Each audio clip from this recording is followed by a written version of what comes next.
Marco studied cultural sciences at the University of Lüneburg, Germany. Together with a handful of alternative journalists, he founded the project Grasswurzel TV, or Grassroots TV, in 2006. The collective published more than 150 short clips about all kinds of political resistance in all over Europe. The personal interest in journalism, political disobedience, as well as the belief that mass media oftentimes misses to focus on motivation of activists and protesters keeps this project alive and going since 2006. In 2012, the collective formed the non-profit association Moving Media. And since that time, Kuhne is member of the board of this association. I'd like to welcome now Marco Kuhne for his talk. Thank you. Wow. So, can you hear me? I didn't expect that many people, but I guess we'll find a way.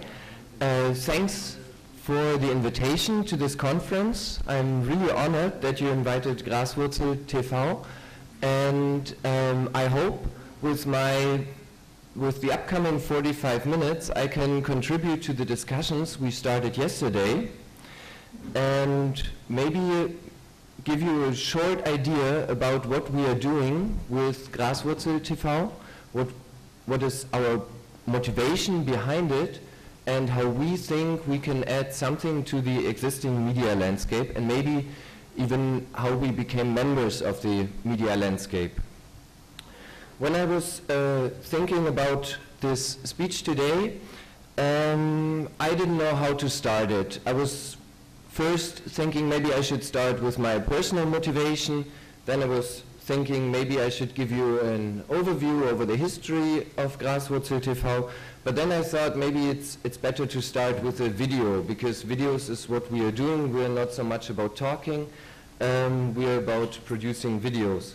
And then I had to think about what would be the perfect video to start in a presentation like this, because we covered all kinds of topics in the past 6 years. There's not one topic where you can say, okay, this is Grasswurzel TV. Of course, there's some people who relate us to the anti-nuclear movement in Germany, and in the next minutes I will talk a bit about it so you get an idea why that is.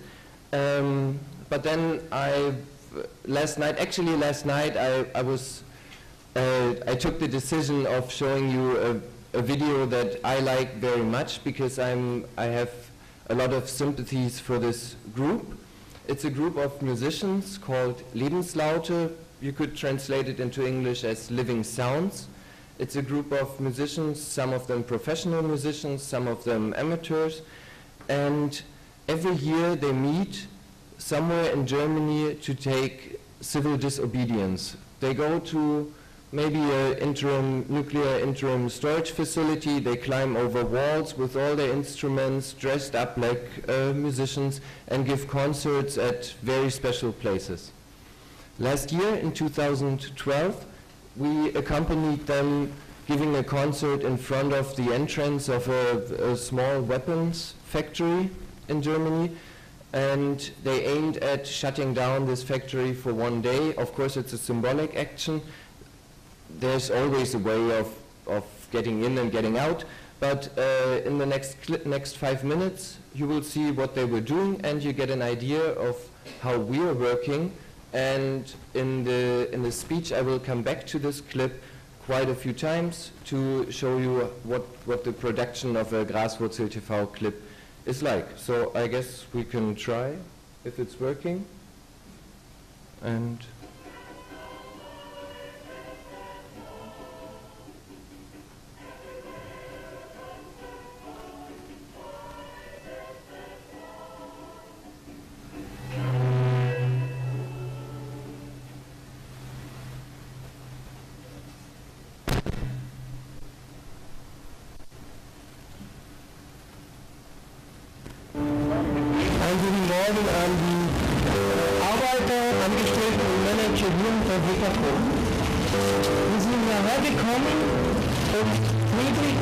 gewaltlos zu demonstrieren. Wir demonstrieren aber gegen die Waffenproduktion hier in dieser Fabrik.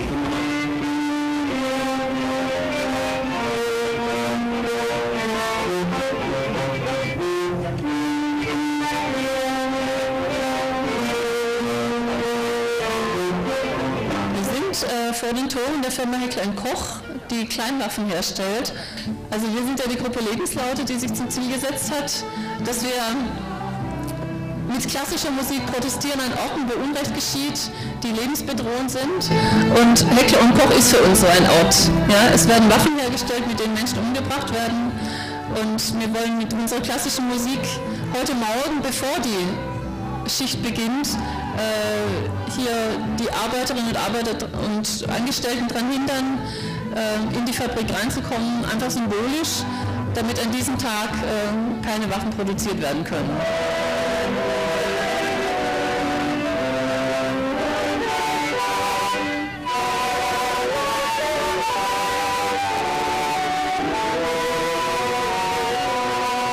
Wir sind kurz vor 3 aufgestanden und haben einen gemeinsamen Treffpunkt gehabt, wo wir uns in unseren Gruppen gefunden haben, also so auch musikalisch, weil es darum geht, halt mit Musik diese Tore zu machen.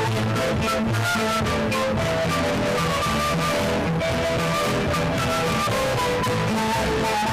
Profi- und Laienmusikerinnen und Musiker und kommen aus der ganzen Republik und auch Österreich hierher.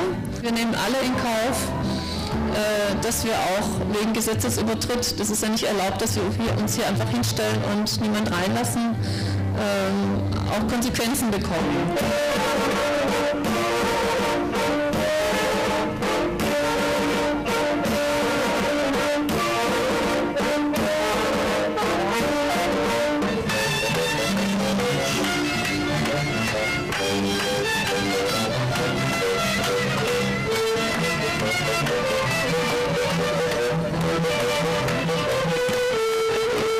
Seit 5 Uhr sind wir hier. Das sind jetzt 4,5 Stunden beinahe schon. Und wir haben heute Morgen nicht nur dieses Tor, sondern alle 5 Tore blockiert. Es macht ungeheuer viel Spaß, gemeinsam zu musizieren und mit friedlichen Mitteln zu protestieren gegen Unrecht in der Welt und hier bei Heckler & Koch ganz speziell gegen die Produktion der sogenannten Kleinwaffen. Und wir wissen halt, dass über 90% aller, die in kriegerischen Konflikten getötet werden, durch Kleinwaffen sterben. Die Musikgruppe Lebenslaute ist ja dafür bekannt, dass sie an sehr ungewöhnlichen Orten ihre Konzerte abhält. Und heute begrüßen wir euch sehr herzlich vor der größten Kleinwaffenfabrik Europas, Heckler & Koch, der tödlichsten Fabrik Deutschlands.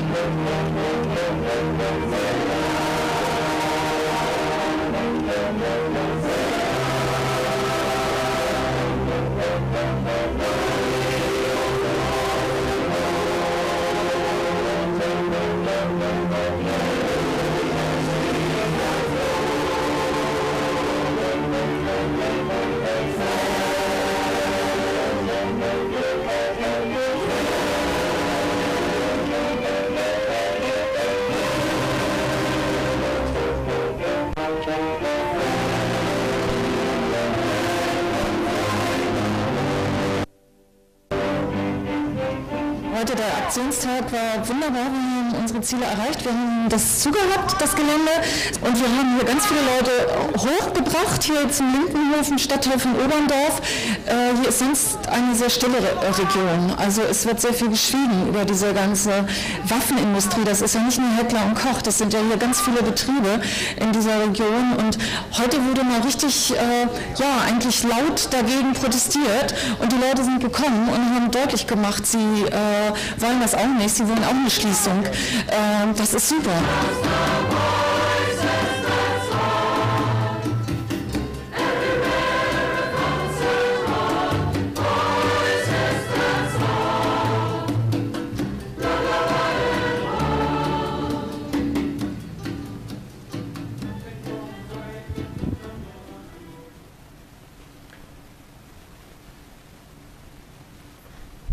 Okay, as you will find out, it's not always as peaceful as this, but as I said before, I've got big sympathies for this group, and that's why I chose to start with this video.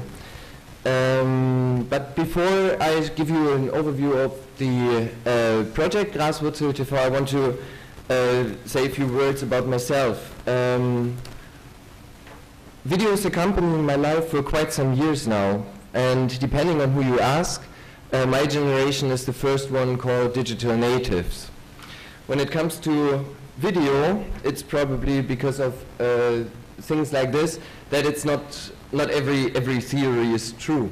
Because my first TV still was an analog TV, my first editing experiences were analog editing experiences. I got my first VCR and started to edit footage we recorded with a Hi8 camcorder on this VCR, connect the camcorder to the VCR, and started something like a school production company. When I was in high school, we went to school events, we interviewed high school graduates, we wanted to do some short clips about different school events. And the interesting experience was coming to university a few years later, and we were offered a fully digital workflow, and we were really excited about what was possible with the new Apple computers and the digital camcorders, and we were thinking maybe we can make use of it in somehow, and maybe we can use it to do something more than just documenting school events. We were thinking about this equipment could be used to do something important, maybe with a political reason behind it. And in 2006, there were a few friends of mine and myself who were thinking, what can we do? We have a big support from our university. We can use the camcorders they have.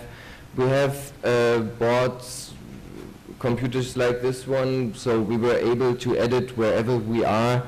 There's many chances to use it, and there's this one big problem in Germany. I guess every country has it. Wherever you find nuclear industry, there's a lot of waste being produced.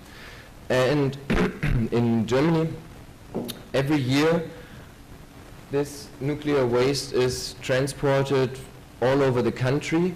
It starts in La Hague in France and goes to a storage facility close to where I lived by that time. And there's big protests against those transports every year. So there's thousands of people on the streets. There's thousands of people on the railroads to block this transport in order to get public attention. In 2006, and of course public attention should lead to maybe stopping nuclear industry. I mean, in Germany we succeeded with this fight. At least we hope to have succeeded. Germany decided to stop all nuclear industry, at least in their own country. Now we are producing nuclear stuff for power plants and all over Europe, but that's the second goal. Okay, but coming back to 2006, and coming back to the discussion we had yesterday, there's this big protest, and there's what mass media is covering of it. And when we watched the news, we found out there's a big lack in the news coverage. Mass media, mainstream media, however you want to call it, maybe the TV stations, the evening news, they did not cover this protest, at least not in a manner that we would appreciate it. There was okay, you could maybe find a side note, this transport is going on and there's 5,000 people demonstrating against it. That's all you could hear. You could never hear why are people on the road, why are people sitting there. I mean, those transports take place in November. It's very cold in Germany in November. It's maybe about 5 degrees, maybe just 0 degrees, doesn't matter, but it's still cold enough to be outside for, it's still too cold to be outside for 36 or 48 hours, but people are doing it, and they are doing it for a good reason, and we decided to cover their protest. I brought a map. That's the regular, I mean, just did a screenshot of Google Maps, so the transport is going different directions every time, so people cannot foresee where is it going, so they are always looking at it and find a spot to protest. And since we lived in Lüneburg, the letter A, and Gorleben, the letter B, is the interim storage facility. It's about 50 kilometers in distance. Most of the protests took place on this road because, I don't know why, maybe because people in this area complain about getting the nuclear waste in their gardens, so people don't like it. Of course, they protest against it, and we decided in 2006 to cover the protests within this area. As I said before, there was just 3 people of us in 2006, and we had limited possibilities. So we had 1 camcorder, we had 2 editing computers, and we had very, very poor internet. The idea behind Graswurzel TV is to produce videos of an action and then start a race, maybe you could call it starting a race with mass media. We are convinced that news on the internet are only interesting if you publish them very, very soon after the action, because people are using TV broadcasts or maybe the news on TV for their everyday information. And if we want to add something, of course we cannot substitute the TV the news media, news in TV, but we can add something to it. But we have to be almost as fast as them. That was our idea behind it. So we had those small digital cameras, we had our computers, and now we just needed to find a spot where the internet is fast enough. In 2006, I don't know if you remember, YouTube was 1 year old in 2006.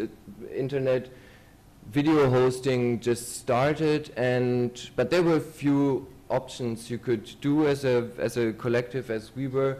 So we decided to go to have a website of our own and to start a WordPress blog, and luckily it was possible to embed video already in 2006.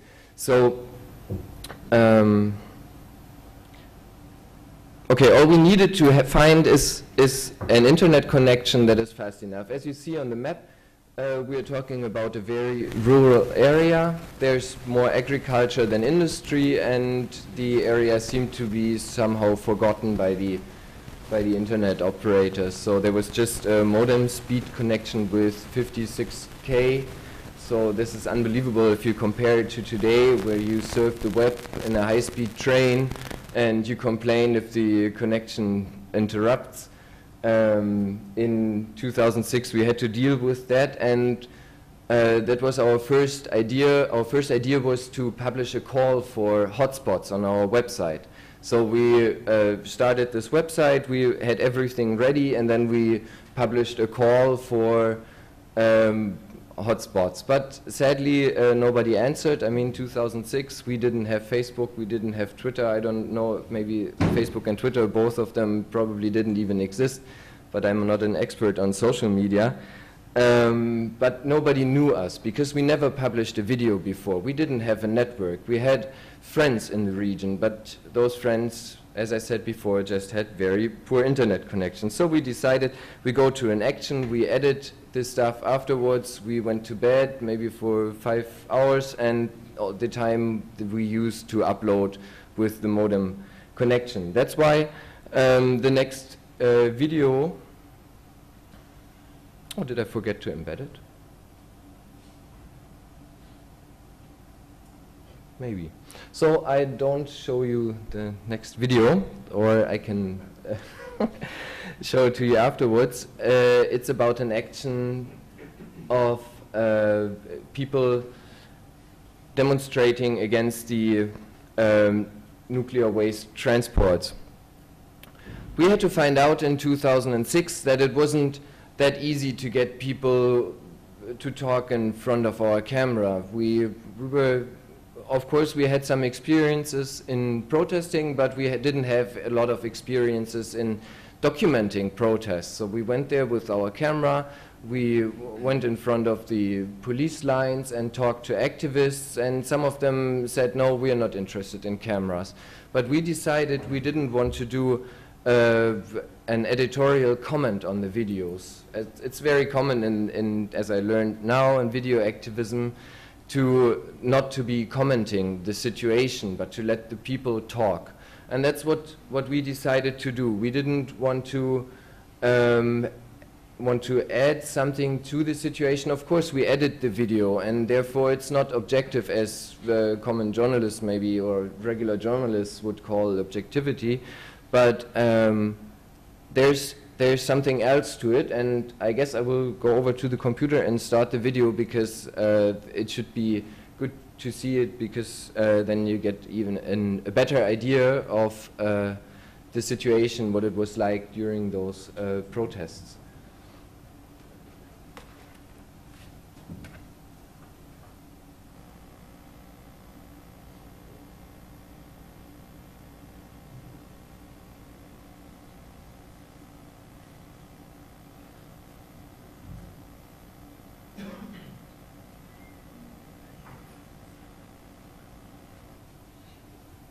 Too bad, it's on the external hard drive. So you have to do with just this picture, because it's taken in the winter at one of those transports, and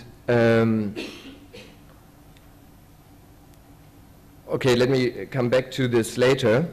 What we were doing in 2006 was we were quite successful in 4 days of the action. We managed to publish 6 videos, which we were very proud of, and this started something that could be seen the foundation for Graswurzel TV, because when we were finished, people realized there's some people that somehow belong to us, but have an interest in showing a broader public what is going on.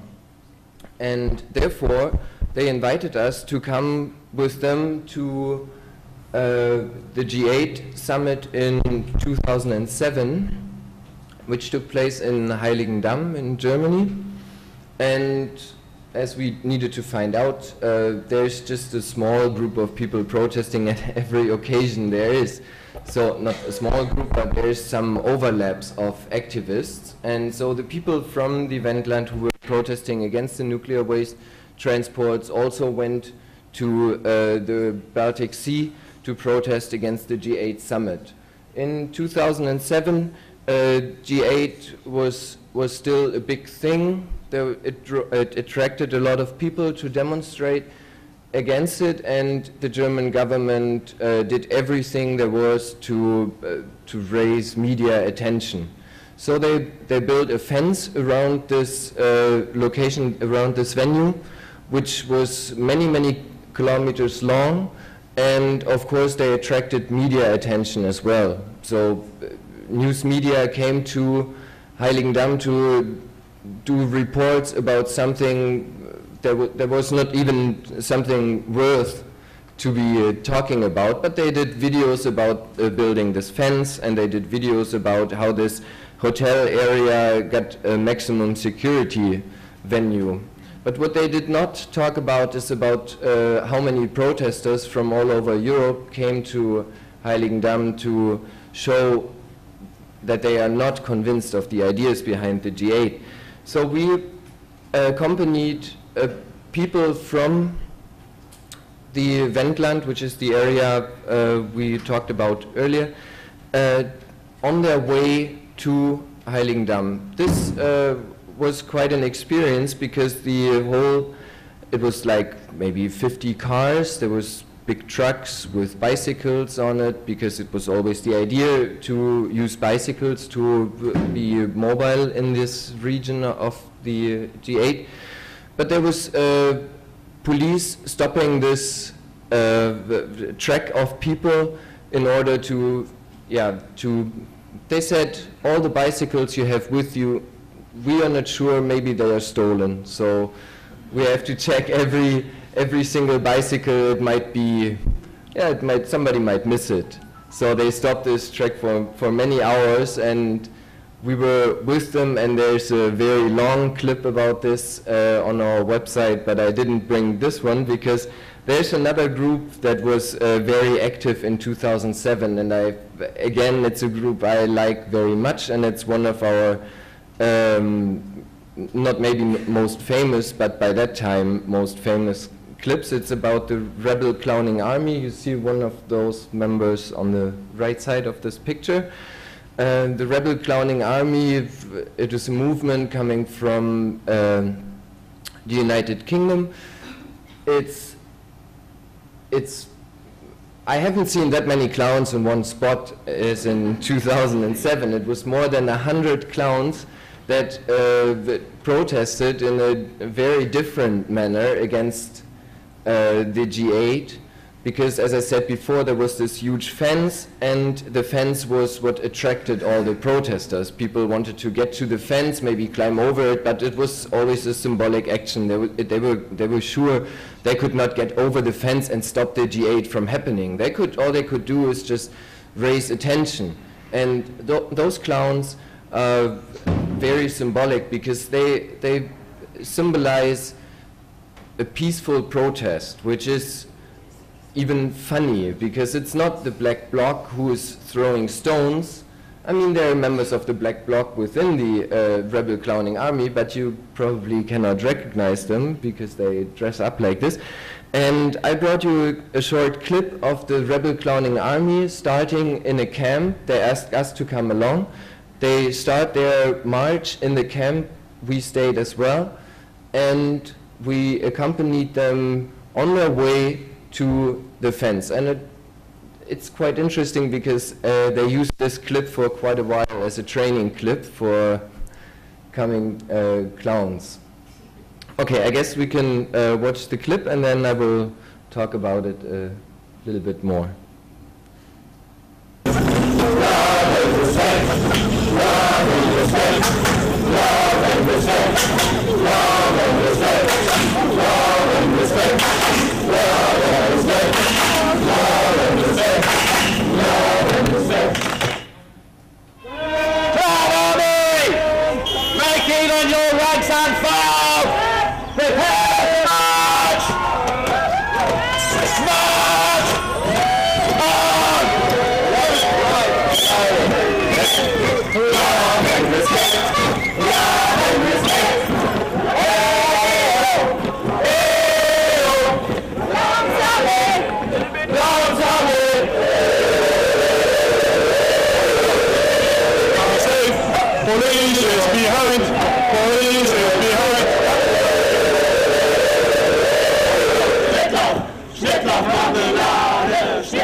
Hey!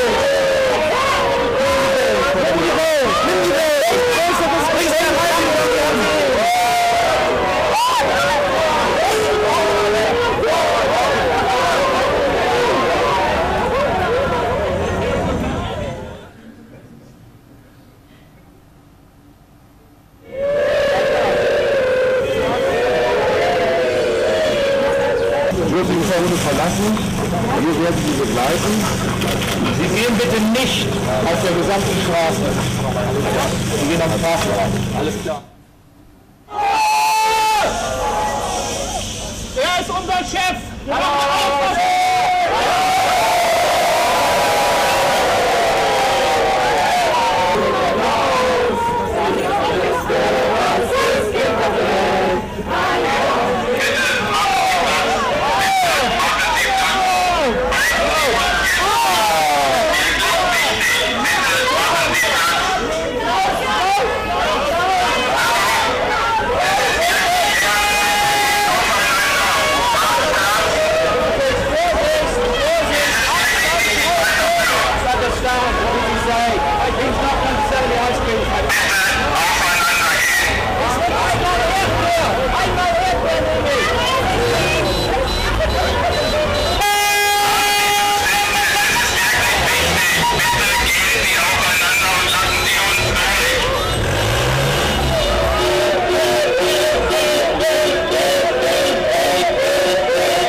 You can imagine police is always quite annoyed when the clowns show up at a demonstration. Sadly, there isn't as many clowns as there were in 2007, at least. I haven't seen them for quite a while, but maybe they are just preparing their next march or their next mission. Okay, after 2007, we decided, or at least we had lots of contacts, and we were still students by that time, so we had a little more time than we have today, so we decided to try to go to different countries as well. So in the following years we experimented with a lot of topics, and we experimented with all kinds of different styles. So the clip you just saw is kind of special for the way we are working, because, as I said before, we usually do not use editorial comments, even though in this clip they were not spoken. You could see some kind of description of the situation. it has something to do with clowns are not the best interview partners you can get. So if you go up to them and try to ask a question, you will never get a serious answer. So it's not possible to use interviews in a video about clowns.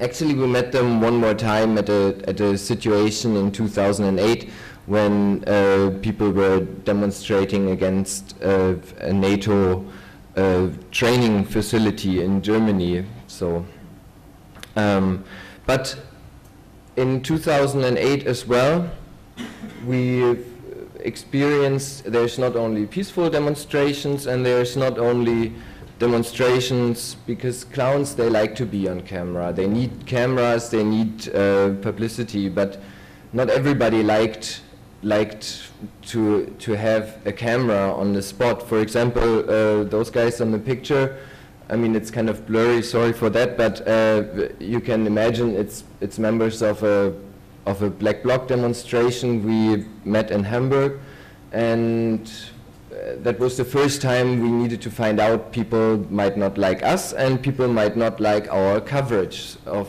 their action. We still today, and that's a very interesting matter, we are still not quite sure, because if people are demonstrating, it's our belief they want to get their idea somehow in the news or somehow in the public, but of course they do not want to show their faces because they might do something illegal, they might be afraid of police charges, and actually there's been some cases in our history, and that's why we are still talking about this internally. There's been cases where people have been arrested and charged with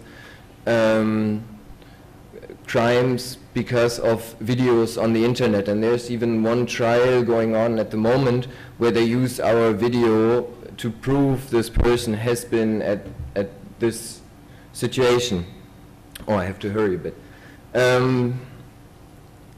So to sum it up, in 2007 we found out there's not everybody in favor for us. Then we traveled in 2008 to Slovakia to do a report about uranium prospection. There's a big Canadian company trying to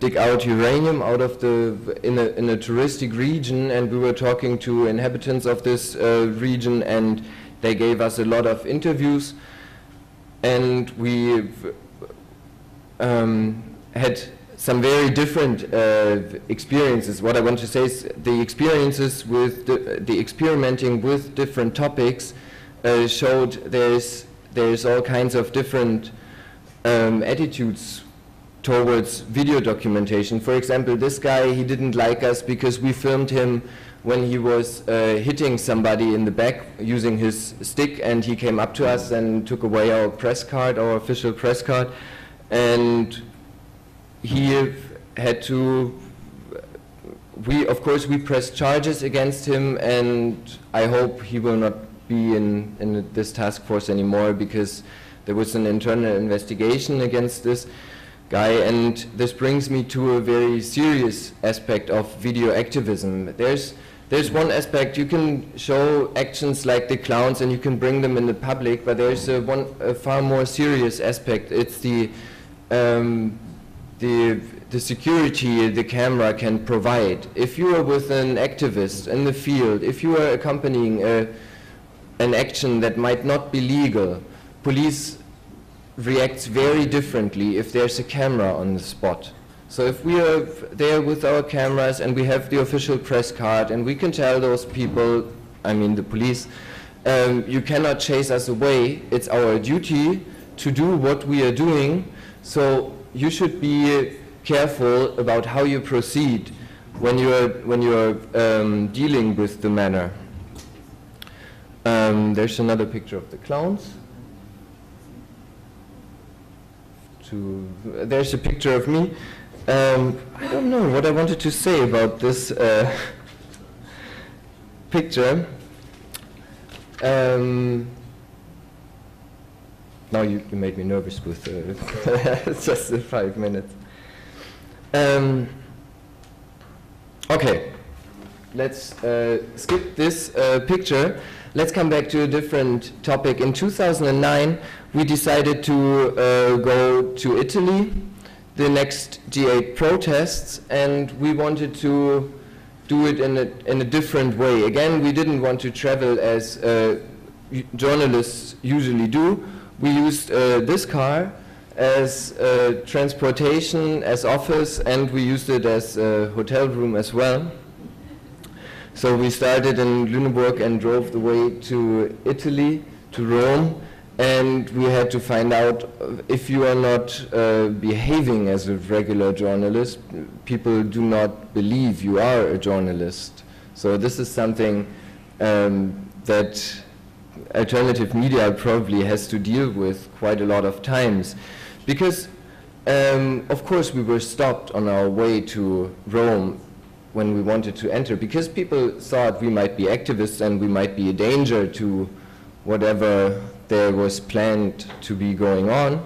But we managed to find a nice camping ground and stayed there and edited our movies during the night. What was very interesting about this traveling to Italy was every day at different actions we met the same journalists. After the second day they all knew Graswurzel TV because the reason was very easy.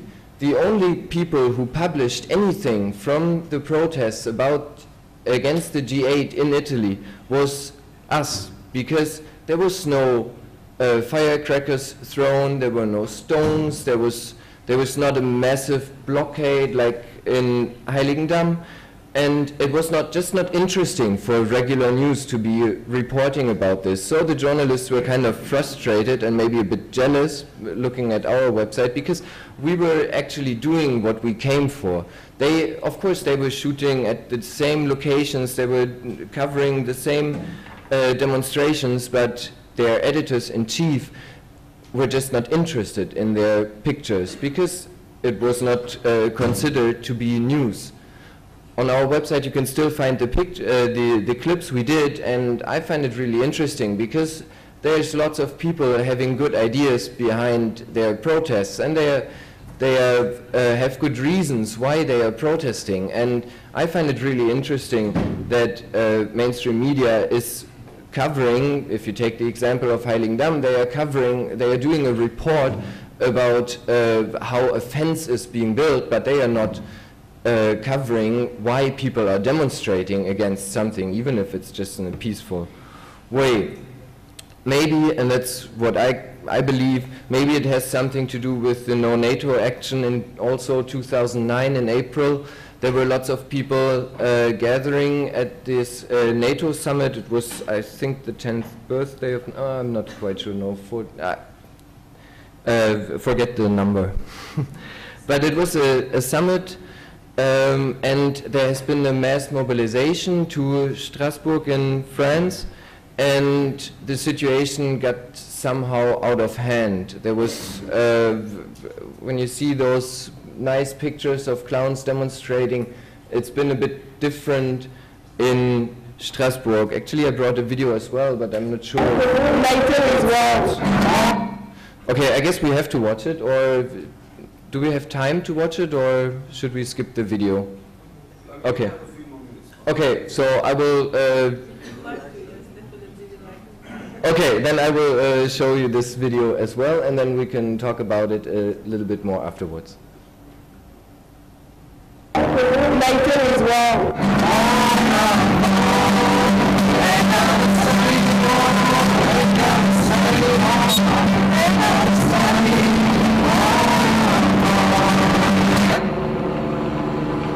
Sind wir in Straßburg auf der französischen Seite bei der Europabrücke, und das wäre eigentlich der Treffpunkt für eine gemeinsame Demonstration gewesen gegen den NATO-Gipfel hier, gegen die NATO, gegen die Kriegspolitik der NATO. Es ist wichtig zu zeigen, dass die Herrschenden isoliert sind, dass sie in der Minderheit sind, dass niemand in die Lüge glaubt, dass das Bündnis zu dem Frieden dient. Das dient dem Krieg.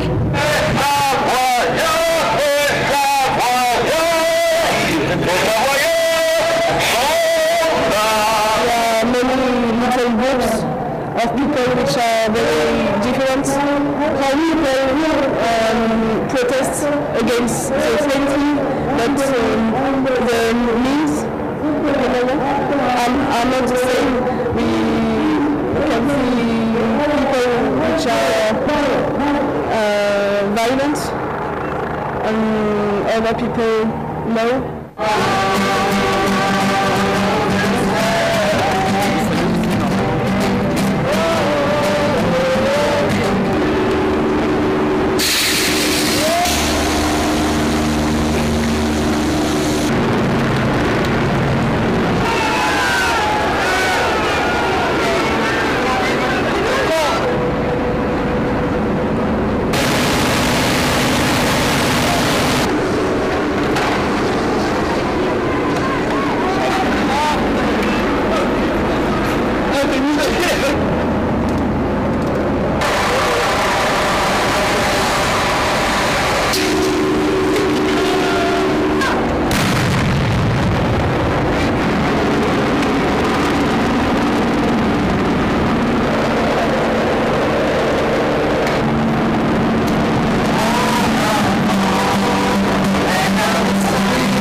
Everything like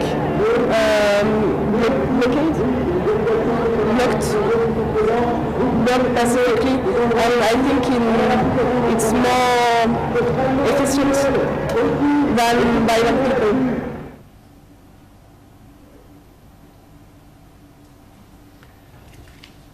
I guess in this clip there are a few aspects that are very important to how we work. It's very obvious that we put somehow our intention or our opinion into this clip, because there's a totally different, it is a totally different coverage of the situation than it has been in mainstream media the same day. Because in mainstream media what you could see was this checkpoint. It was a former border control checkpoint between France and Germany that was lit up by whoever, and this hotel, it was still, there's rumors about it might not have been demonstrators who set this on fire, but of course theories like this you always find if there's something unbelievable going on. And I found this whole situation unbelievable, and I couldn't believe that news didn't cover the peaceful people like the girl we just saw, or this person at the gathering place for the big manifestation, because it looked like there's just, this hasn't been existing at the moment, because there was just people, there was just pictures of people throwing stones and those buildings set up and set on fire, and I couldn't believe that this is actually what we call objective news. And the objectivity is something that really interests me about journalism, because I think regular journalists or traditional journalists or whatever, they call themselves objective because they think you always have to consider both sides of the story. And there is one example: if you go to a demonstration and you want to do an interview with somebody who you think is objective, where do you go? Traditional journalists go to the police. They ask the press person from the police. And the press person from the police, believe me, we tried it quite a few times, tells you, oh, there's nothing going on. It is all calm. We didn't use any force. And then I've just seen a clip from a different collective 2 weeks ago. And there was in the front, you could see this police officer saying, no, there hasn't been anything going on. Nobody is hurt. And right behind him, there were 2 doctors that, and somebody was lying on the floor. I don't know, maybe just had a heart attack or something, but it looked like a different situation. It looked like there has been the use of force to stop the demonstration. So what I want to say is, in my opinion, objectivity does not necessarily exist in one clip or in one news coverage, but it's the variety of news and the variety of coverages that give you as a viewer or as a reader the option of form your own picture, and that is what I believe is objectivity in the news. It's not one newspaper, it's the whole thing that can add to something that is called objectivity. And therefore, why we are doing, if you think about what we are doing, it is, of course, there has been a gap we considered that needed to be closed. And I would strongly encourage everybody who feels there's a gap and there's something that should be covered, but there's no media for it to do it. Take a pen, take your computer, take a camera, take a photo camera, and just go out and do it and publish it, because if it's interesting, you will find your audience. When we started in 2006, we were 3 people, we didn't have an audience, we didn't think about how to get the audience we are having now. We just started it. And in 2010, we were not 3 people anymore, we were 15 people working in one action. We had 3 teams in the field. We had, of course, it's a funny office, but we had an office. We had an hotel, and we had people doing, using social media to find out what was going on and send the different teams to different places, and we were coming back. There was an editor editing the material. So you see, it's alternative, but it's somehow using what media is doing as well. And therefore, I hope there's the alternative media in Turkey will be growing in the coming years, and we hear a lot about alternative journalism here in Turkey and everywhere else. So thank you for attention, and if you want to visit our website, please do so, and I hope we'll have some interesting discussions later today.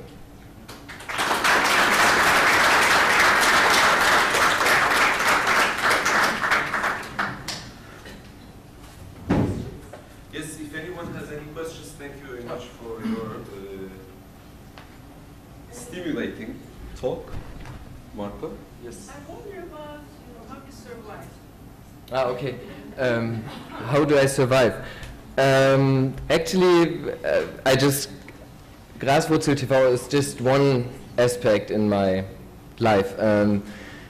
When I was still a student, of course, I didn't have big problems in surviving because life was quite cheap. We lived in cheap flats. Insurance, health insurance wasn't as expensive, and there was always the chance of finding student jobs. When I finished my studies, or parallel to my studies, I started a video production company that is doing commercial work. And of course, there's always people coming to Graswurzel TV and asking, can you do a mobilization clip for us? Can you cover this or that? And we never did any commercial stuff with this project. This project is strictly, I don't know, it's the opposite of commercial. All we are doing is we put our effort in it, and at the beginning we even paid for the expenses ourselves. At some point we started selling, or at least collecting donations and giving out DVDs for it, and there was a big market for it.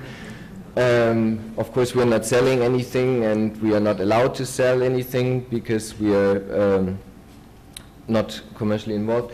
But if there is a job coming in for people to earn money with, we do it privately under a different label, and of course it needs to be PC, because you cannot do something like this and then go out and work for Vattenfall or some other power company we're usually fighting against. So I earn my money with video, but not with this protest videos. Any other questions? Yes, John. How easy in Germany is it to get a press pass for you? When we were students, it was quite easy, because When I started in Lüneburg, there was still this professor, and he was an alternative journalist in the 1970s.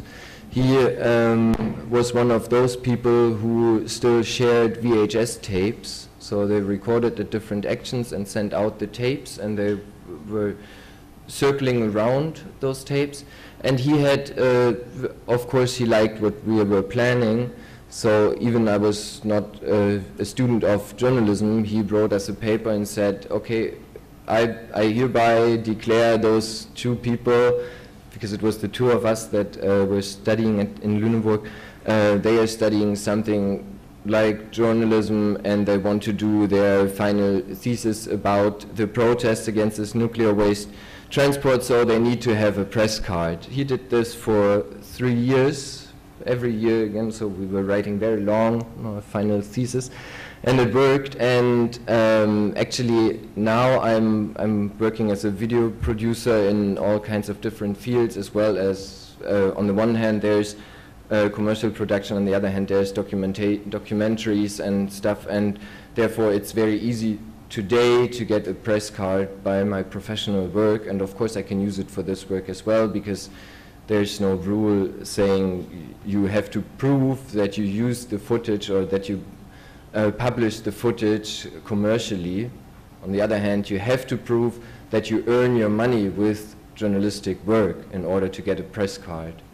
But it's enough to be a filmmaker. So indie media would not be able to get a press card? No, we tried that, and we asked them. They said, and that's strange about it, they said you need to earn your money with journalistic work. If you do not earn your money with it, they do not accept you're a journalist, and they don't give you a press card. What's the commercial? Commercial, but at least you have to earn your money with it. So of course it is somehow commercial, because it's only commercial papers or channels that can pay you for your work.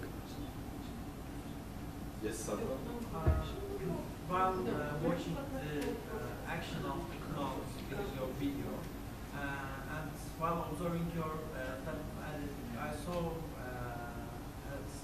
some kind of perception that these violent protests are not that kind of approved by you. And the way you show, or the way you represent people who are showing violent action, is somehow resembling me of any kind of peaceful protest in our country. I can't imagine a club protesting in Turkey and being hit by the police anytime. So do you see your action or the way of representation a little bit local? Because it cannot be appealed in our country, because any kind of protest here is terrorized the same way, whether you are using violence or not. Do you think yours, the way you look at the things, are a little bit more optimistic and somehow terrorizing the violent action?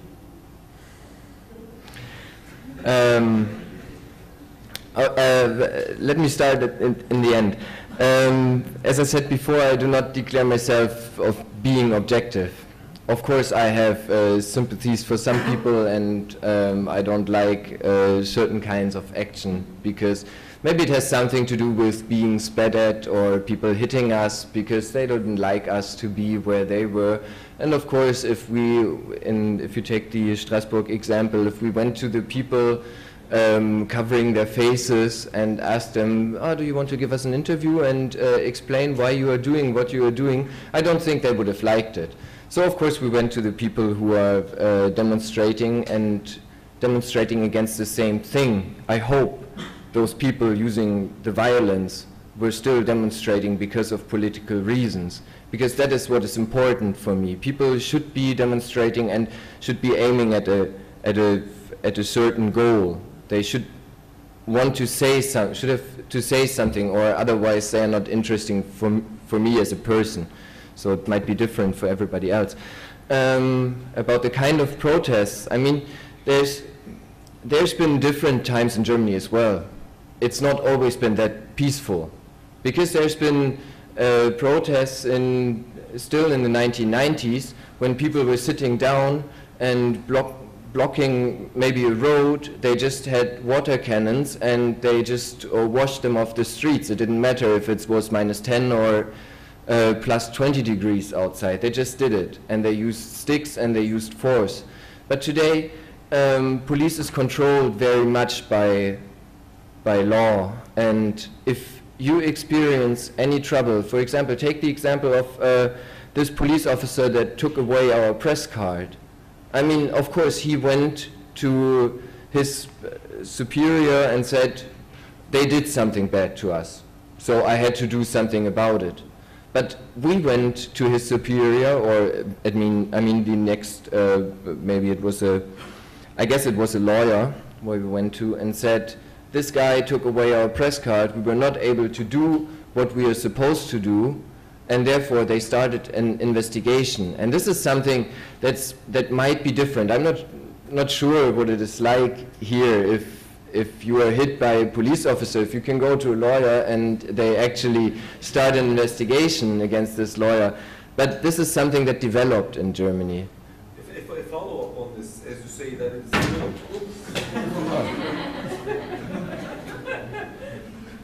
talking bad about the police, this is what happens.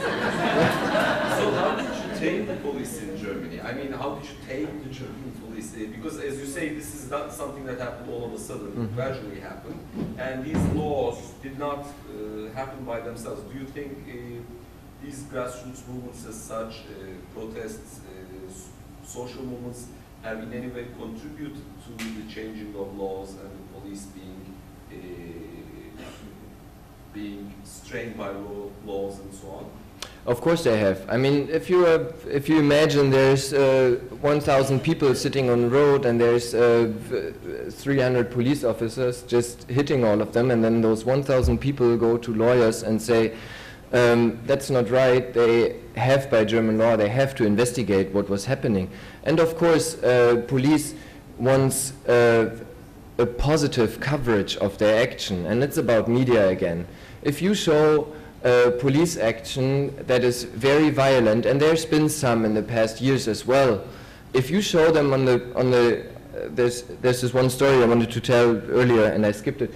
In 2010, we were covering a police action that was very violent. There were people trying to get onto the railroads to dig out the stones underneath the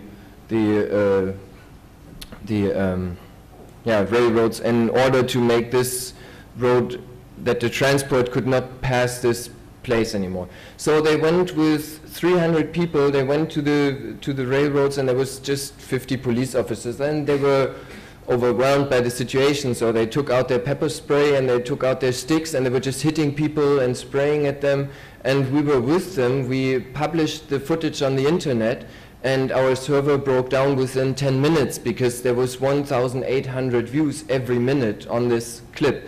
So after 18,000 views, the server broke down, and then all of a sudden mainstream media called us and said, okay, we know you have footage of something that is totally unacceptable, and there is probably the answer for it, because society doesn't accept police being violent. And they want to show it in the news, they want to show it on the internet, they want to make it public. And of course police doesn't want a coverage like this, and maybe that's one of the reasons why they act differently. It's always about provoking. I mean, the clowns are provoking police. They used soap and sprayed soap on their helmets. Of course, police started a campaign and said they are using acid and they are trying to hurt us, but on the other hand, it needed to be investigated again, and they found out it was just soap. So all the strategy didn't work. So there's no reason for hitting a clown, because he's a very a nice person and he looks funny and he's doing funny things. So this might be parts of the reason. I think the protests are a good part in the change of policy. Well, thank you very much. I hate to cut this, break this discussion, but we're running really late on time, so I'm going to thank Marco again for his talk. and I'm going to invite you for tea and coffee for about 10 minutes. Let's please not try to overdo it. And there is a graffiti going on outside. If you would like to, while having your cup of tea or coffee, have a visit. Thank you.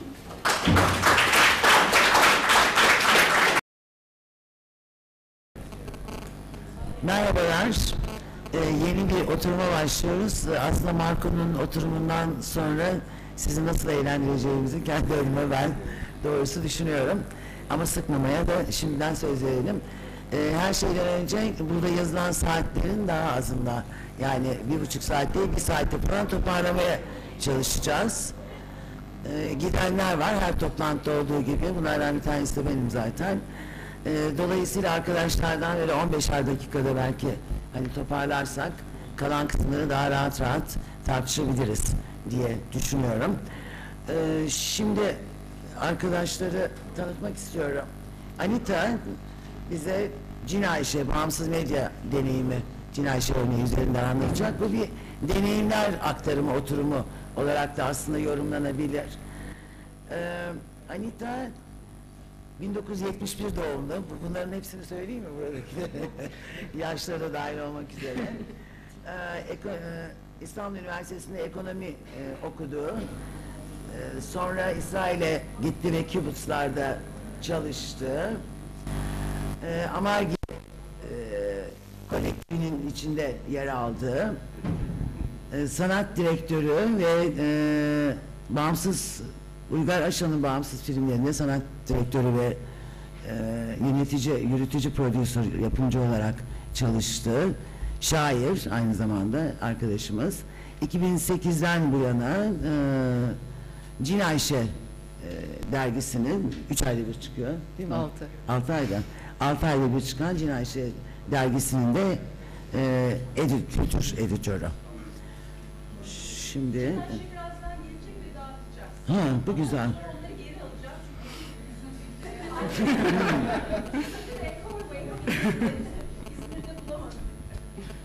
Anita'dan sonra dijital medya deneyiminin yetkinsal Alternatif Bilişim Derneği'nden sunacak.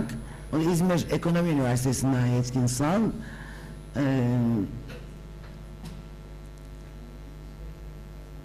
Dijital aktivizm üzerine çalışıyor. Copyright ve sansür üzerine aynı zamanda. Alternatif Bilişim Derneği'nin üyesi.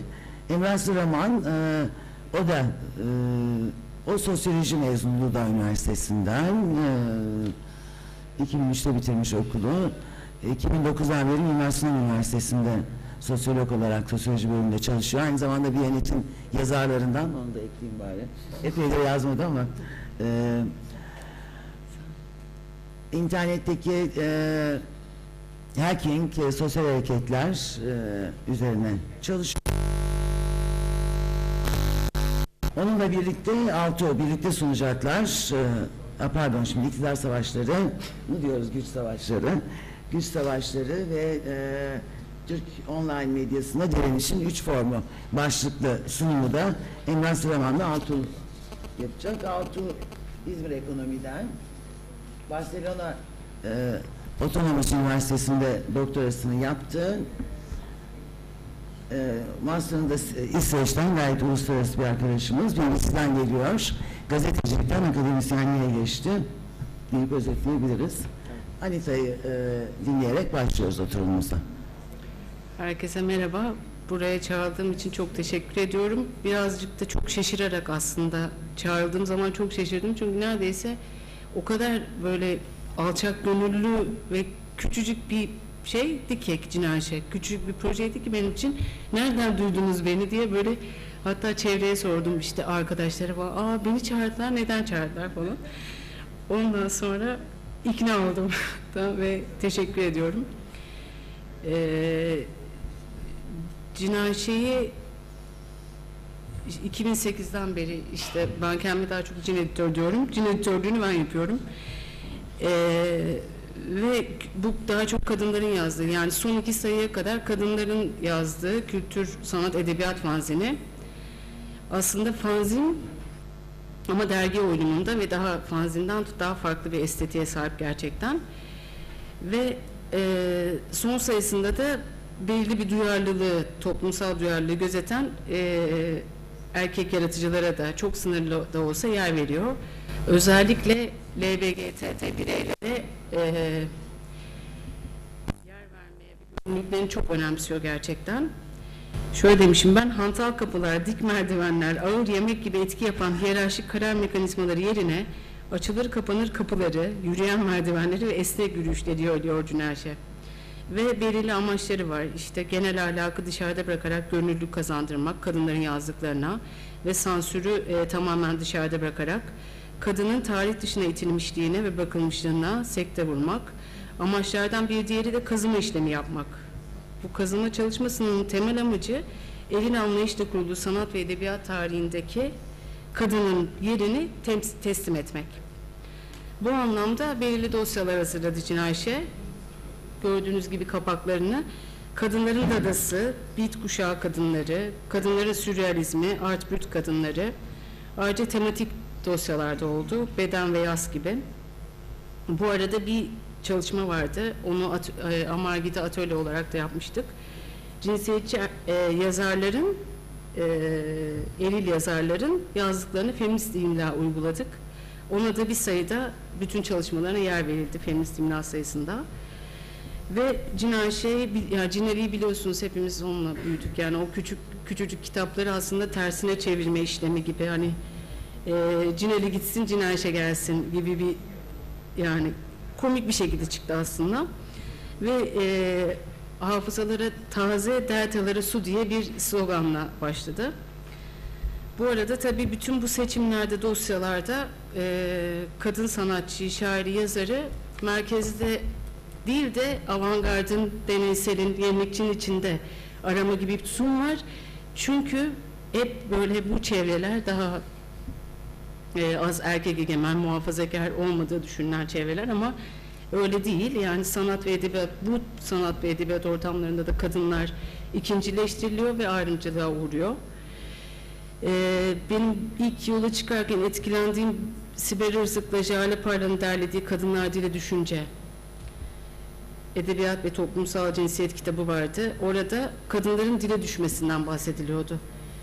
Erkekler tarafından yapılmış bir dil içinde yaşamak zorunda olmaları, simgeleştirilip başka şeyler hakkında konuşmanın aracı yapıldıkları için hep erkek diline düşüyordu kadınlar. Edebiyatın da hem bu sürecin parçası hem de onu anlayıp değiştirmenin en yetkin araçlarından biri olduğu vurgulanıyordu. Şimdi birazcık da tabii hani nereden çıktı? Bir kere bir Amargi deneyimi, tabii Amargi olmadan bahsetmek de garip olur. Orada çok kısa bir süre, gerçi 2,5 sene falan ben bulundum. Tartışmalar ve birikimlerden. Bir de o sırada bir proje yaptık. İstanbul Toplumsal Ekoloji Platformu projesi. 5 tane dezavantajlı grup bir araya gelip bir sene boyunca şiddetten arınma antrenmanları yaptık. Kadın dayanışma ağı, şiddet gören kadınlara yönelik bir ağ çalışması yürüttük. Ve oradaki örgütlenme tarzı ve gönüllülük kazanma deneyimi beni tabii ki bütün bunlar da çok etkiledi. Onu da söylemem lazım. Teori kısmına gelirsek, yani yaslandığı bir takım tabii etik ideolojik şeyler var Cinayşe'nin. Yani feminizm, feminist edebiyat eleştirisi, feminist eleştiri. Şimdi tabii çok az girmem, sizi sıkacağım ama biraz bahsedeceğim. Kadının tarih boyunca nesneleştirilmesine karşı mücadele eden feminizmin süreçlerine baktığımızda birinci kuşak feministler mutlak bir eşitliği ve aynı erkeklerle aynı sosyal, politik, ekonomik haklara sahip olmaları gerektiklerini savundular. Oy hakkı, eğitim ve mülkiyet hakkı gibi. İkinci kuşak feministler beden politikalarını, anneliği, üreme haklarını, özel olan politikleri vurguladılar. Üçüncü kuşak feminizme gelinince her kadının tekilliği, öznelliği ve özgünlüğü vurgulandı. Herkesin kendine has bir cinselliği ve dili olmalıydı ve farklılıklar ön plana çıkıyordu. Şimdi gene şeye dönersem, Sibel Irzak'a, öznenin ölüm ilanıyla ve ölüm nedeninin zaten hiçbir zaman var olmamışlık olarak teşhis edilmesiyle kadınların nesne konumundan kurtulup özne konumuna geçme taleplerinin güçlenmesi aşağı yukarı aynı döneme rastlar diyor. Yine Kadınlar Dili Düşünce kitabında. Judith Butler'dan da bahsetmek gerekirse sistemin ürettiği öznenin baştan eril olduğunu varsayıyor ve zaten sistem ilk baştan heteroseksüel bir tahakküm sistemi olarak kurulduğu için o sistem içinde kadınların asla özgürleşebileceğini savunuyor Judith Butler ve cinsiyet ve toplumsal cinsiyet ayrımının feminist özneyi böldüğünü söylüyor. Tabii özne üzerinden bir sürü tartışmalar, işte toplumsal cinsiyet kavramı tabii hepinizin bildiği, yani kimliğin belirli, öznerliğin ve cinsiyetin belirli olmadığı ama toplumsal olarak şekillendiği ve kurulduğunu zaten biliyoruz. Şimdi daha çok feminist eleştirinin ne işe yaradığına geçeceğim de öznenin böyle tehlikeye girdiği bir ve bütün bütünlüklerin reddedildiği bir kültürel ortamda tabii feminist eleştiri hala kendine yaşam alanı buluyor. Ve tabii Cinayşi ilk başta edebiyatla ve dille çok yakından ilgili olacağından feminist edebiyat eleştirisi ve post yapısalcı Fransız feminizmine, dil ve kültür kuramlarına bakması gerekti. Sıkılmıyorsunuz inşallah, bilmiyorum. Feminist eleştiri bilginin misojenik yani kadın düşmanı örgütlenişini, bu bilginin akademik hayatta, medyada ve gündelik hayattaki politik kurgusunu açığa çıkarmak yoluyla temelinden sarsar. Çünkü dil bilimsel cinsiyetçilik kitle iletişim araçlarıyla popüler ve geleneksel edebiyata kazanmış kültürel söylemlerle yayılır. Feminist eleştiri 4 sorunla ilgileniyor. Eril edebiyat tarihinin metinlerinin yeniden incelenmesi, bu metinlerde kadınların nasıl temsil edildiği ve ataerkil varsayımların saptanması, kadın yazarlarının görünmezliğinin ortaya çıkarılması, feminist okur sorunu ve feminist okurların nasıl yazarlara dönüşebileceği. Tabii bu edebiyatta şu anda da yani maskülen bir baskınlık var ve kadın için edebi bir kimlik oluşturmak gayet zor. Öznerliğin kurulumunda dilin edinimi ve kullanımının önemini vurgularsak bunun da önemini anlayacağız. Cinayşi'nin ilk sayısı tabii hani benim için çok önemliydi. Helen Sui'nin söylesiyle açılıyordu ve o bir manifesto niteliğindeydi gerçekten Cinayşi için.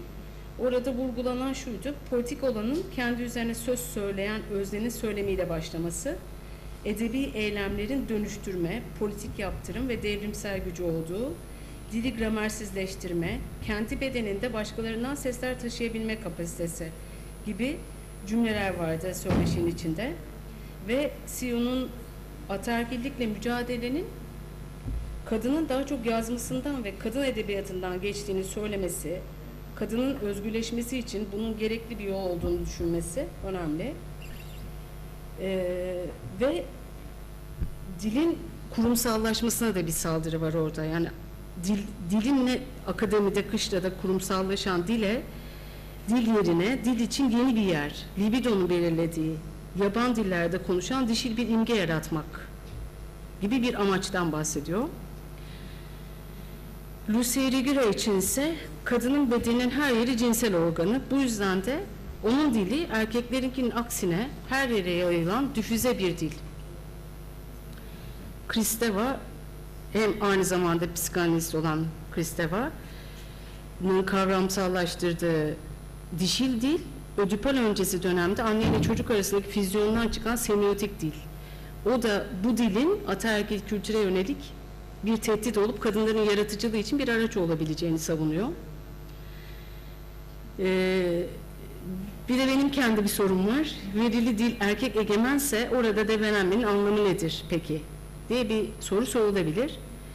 Tabii şu anda hani ben de biraz içindeyim edebiyat dünyasının falan. Tabii ki kadınların görünürlüğü arttı. Kendine ait odalar daha çok artık ama genel olarak şöyle bir şeyle karşılaşılıyor bence hala.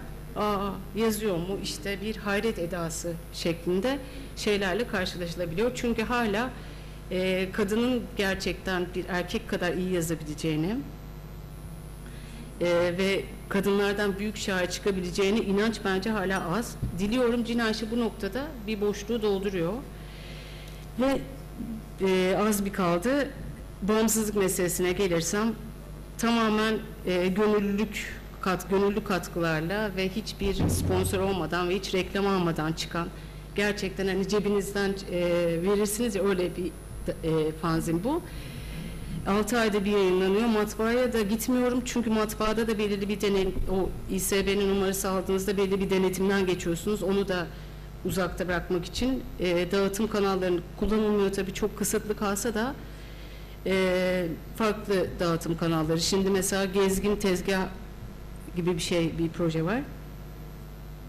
Bu arada Cinaşe'de yazanlar genelde hiç köşede, bucakta kalmış, marjda kalmış insanlar olabiliyorlar ya da popülerite kaygıları olmayan insanlar oluyorlar.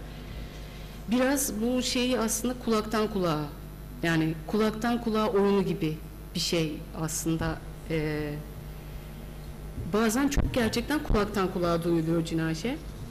Bir de en son çok hoş bir şey yaşadım. Birisi Afyon'dan yazdı bana, işte dergi gönderir misiniz? Sonra ben de size dergi gönderirim. Bu fanzinlerin takası şeyi var ama bu ücretli bir fanzin olduğu için bu konuda ben çok zorlanıyorum. Herkesle takas etmek istiyorum ama pek öyle bir şansım olmuyor. En son Afyon'dan bana tarhana geldi. Ben de dergi gönderdim. Bu bayağı hoş bir, bunun devamını herhalde devam mümkün olacak. Bunun dışında kar ve satış amacı ve aslında yaygınlaşma amacı bile gözetmiyor Cinaşe. Ama yaygınlaşıyor bir şekilde. 10 kişiyle başladı. Şu anda hani Facebook üzerinden söyleyebiliyorum 600 kişinin, hatta en son 670 kişi takip ediyordu. Ama okuyorlar mı bilmiyorum, takipçi görünüyorlar.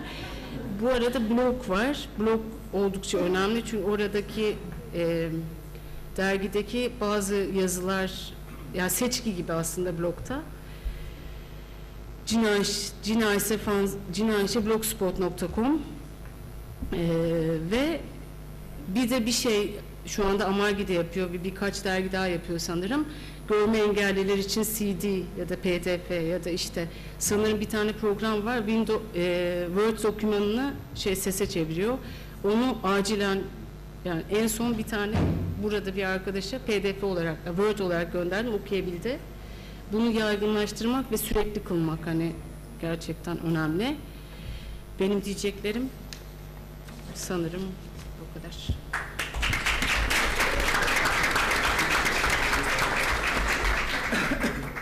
Çok teşekkür ediyoruz Anika'ya. Şimdi bir başka deneyime. Yetkinsal'dan oraya mı açacağız? Bir tane tek bir sayfa var da. Yetkinsal'dan dinliyoruz. Tabii olur. Dijital medya. Merhabalar. Öncelikle ben bu okuldan mezun oldum, o yüzden biraz heyecanlıyım. Hocalarım falan var. Bayağı da zor bir süreçten sonra mezun olmuştum zaten. O yüzden biraz heyecanlıyım. Biraz mazur görürseniz beni sevinirim. Ben size bu dijital aktivizme ya da şeye nasıl girdiğimi, nasıl başladığımı ve şu an arkada gördüğünüz iletişim adresleri olan Alternatif Bilişim Derneği'ne nasıl girdiğimi ve neler yaptığımızı anlatmaya çalışacağım. Bu arada birçok kitap ve broşür getirdim ben dışarıya. Birkaç kişi almış herhalde. Onu alıp eve götürebilirsiniz, yani Cinaşe fanzin gibi değil. Ben de getirdim de çok ben de vereceğim. Tamam. Şimdi geçen sene Kasım ayı gibi Ekşi Sözlük'te bir dava oldu, belki bilirsiniz. Bu dinsel, işte sanırım Adnan Oktar birkaç kullanıcıya açtı ve onlardan bir tanesi, ben tanımıyordum kendisini ama yardım çağrısında bulunmuştu ve açıkçası ne yapacağını pek bilmiyordu. Tabii o zamanlar ben de ne yapacağımı pek bilmiyordum ama işte 95-96'dan bu yana bir internet kullanıcısı olarak belli başlı tecrübelerim vardı. İşte bir şekilde onun ifade özgürlüğünü, çünkü internet benim için çok önemli bir şey, yani son 15 senemin büyük bir kısmını kaplıyor. Onun ifade özgürlüğünü yardım etmek amacıyla ben bir tane blog sitesi yaptım, çok küçük, işte suçaortağız.tumblr.com diye. Onu gecenin bir saatinde yaptım. O arkadaşa dedim arkandayız ve birkaç kişiye daha söyledim ve yaptım. Ertesi sabah kalktığımda böyle büyük bir şey olmuştu. Orada işte takipçileri, işte sonra onun bir domaini oldu, suçaortağız.com diye. Twitter sayfası açıldı ve bayağı bir artık iş benim elimden çıkıp beni kontrol edemeyeceğim bir hale geldi ve en son o sitenin takipçileriyle şeye karar verildi. Bir tane Google dokümanı üzerinden bir tane internette ifade özgürlüğüne taslak metni oluşturma.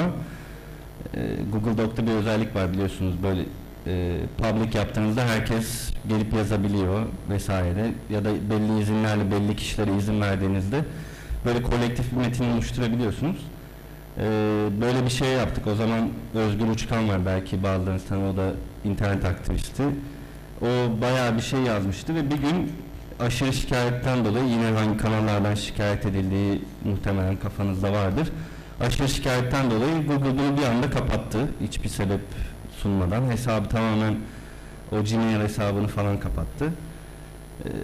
Ve ben açıkçası o sırada ne yapacağımı bilemez durumdayım. Yani sonuçta Google'la vesaireyle mücadele etmem tek başına imkansız. O sırada da alternatif ilişimden bazı tanıdıklarım vardı. İzmir'e konferansa geldiler ve bu deneyimi paylaşarak benim derneğe üye olmamın iyi olacağını, böyle çabaların bireyselden çok STK'larla daha iyi sonuç alınabileceğini söylediler. Ben de üye oldum. Başta çekingendim. Aranızda bazı arkadaşlar belki üye olmak istiyor olabilirler. Çok memnun oluruz. Başta çekingendim çünkü ben akademisyen değilim ama üyelerimizin arasında doçentler, işte profesörler, bir sürü bu işin ehli insanlar var ve onların yanında konuşmaya bile çekiniyordum açıkçası, ama dernek beni çok hoş karşıladı. Eminim yani siz de üye olursanız böyle bir çekinceniz olmasın. Şimdi dernek olarak neler yaptığımıza gelirsek, bu filtre meselesi var. Bunlar benden önce olanlar. Biliyorsunuz artık Türkiye'de internet filtreye, işte ona başka bir isim sunuyor herhalde. Güvenli internet dedikleri bir şey var. Aslında tamamen bir filtreleme operasyonu. Buna karşılaştığımız bir dava var Danıştay'da. Hala sonuçlanmadı. İnşallah lehimize sonuçlanacak diye umuyoruz. Çünkü filtrenin yani bir mantığı da yok, gereği de yok. Zaten internet gibi bir şeyde filtre olması anlamsız. 15 Mayıs'ta Türkiye çapında yürüyüşler düzenlendi. Belki aranızda katılanlarınız, duyanlarınız olmuştur. İnternet sansürüne karşı. Ben ona katılamamıştım. Askerdeydim o sırada ama gerçekten Taksim'de bayağı bir kalabalık, bu İzmir'de de bayağı bir kalabalık olduğunu hatırlıyorum. Biz güvenli internete ve filtreye karşı şunu savunan bir derneğiz. İnterneti filtreleyerek hiçbir şeye ulaşamazsınız. Yani merkezi bir filtrelemeyle hiçbir şeye ulaşamazsınız. Bunu ailelerin, kullanıcıların, ebeveynlerin, işte kimse onun internet okuryazarlığını arttırarak kendi kendilerine eğer önlem almak istiyorlarsa tabii kendi kendilerine önlem almalarını sağlamalısınız diye bir görüşümüz var. Bunun çapında da işte mesela bugün Kocaeli'de başka bir arkadaşımız orada da bir sertifika programında sendikalı kadın işçilere yurttaş gazeteciliğini ve işte internet, dijital okuryazarlık, işte sendikal mücadelelerde internet araçlarını, sosyal medyayı nasıl kullanabilirler, bunun gibi bir sertifika programında ve biz diyoruz ki eğer herkes internet kullanmayı belli ölçülerde, yani dijital okuryazar olursa, bu merkezi bir filtrelemeye, yani sansürün başka bir adına hiçbir gerek yok. Tabii bunun mücadelesini veriyoruz ve çeşitli kanallardan internet okuryazarlığını anlatmaya çalışıyoruz. Tabii birçok şey var bizim derneğin yaptığı, belki bu sürede, yani bu süre yetmeyebilir, sürekli bir şeyler peşindeyiz ama son zamanlarda en çok mücadelesini verdiğimiz ve benim direkt işin içinde olduğum için anlatmak istediğim şu enformasyon.org, belki duymuşsunuzdur, bilenleriniz vardır. Bunun bu Inform diye bir şirket var, İngiltere bazlı, Kent Ertuğrul denen müthiş bir girişimcinin kurduğu, öyle söyleyeyim. Önce kendisi Rusya'da MiG uçaklarını, işte Sovyet döneminden kalma MiG uçaklarını turistlere kiralamayla başlayan bir girişimcilik hikayesi olan bir insan kendisi. İngiltere'de DPI diye bir teknoloji var. Ben bunu nasıl basitçe anlatabilirim bilmiyorum da. Şimdi internet verileri bir nevi işte postacının alıp adrese götürmesi gibi DPI bu paketlerin arasına girerek işte yani önce açıp bakıp sonra postayı iletmek gibi bir teknoloji DPI, Deep Packet Inspection deniliyor ve bu birçok Avrupa Birliği ülkesinde yasak.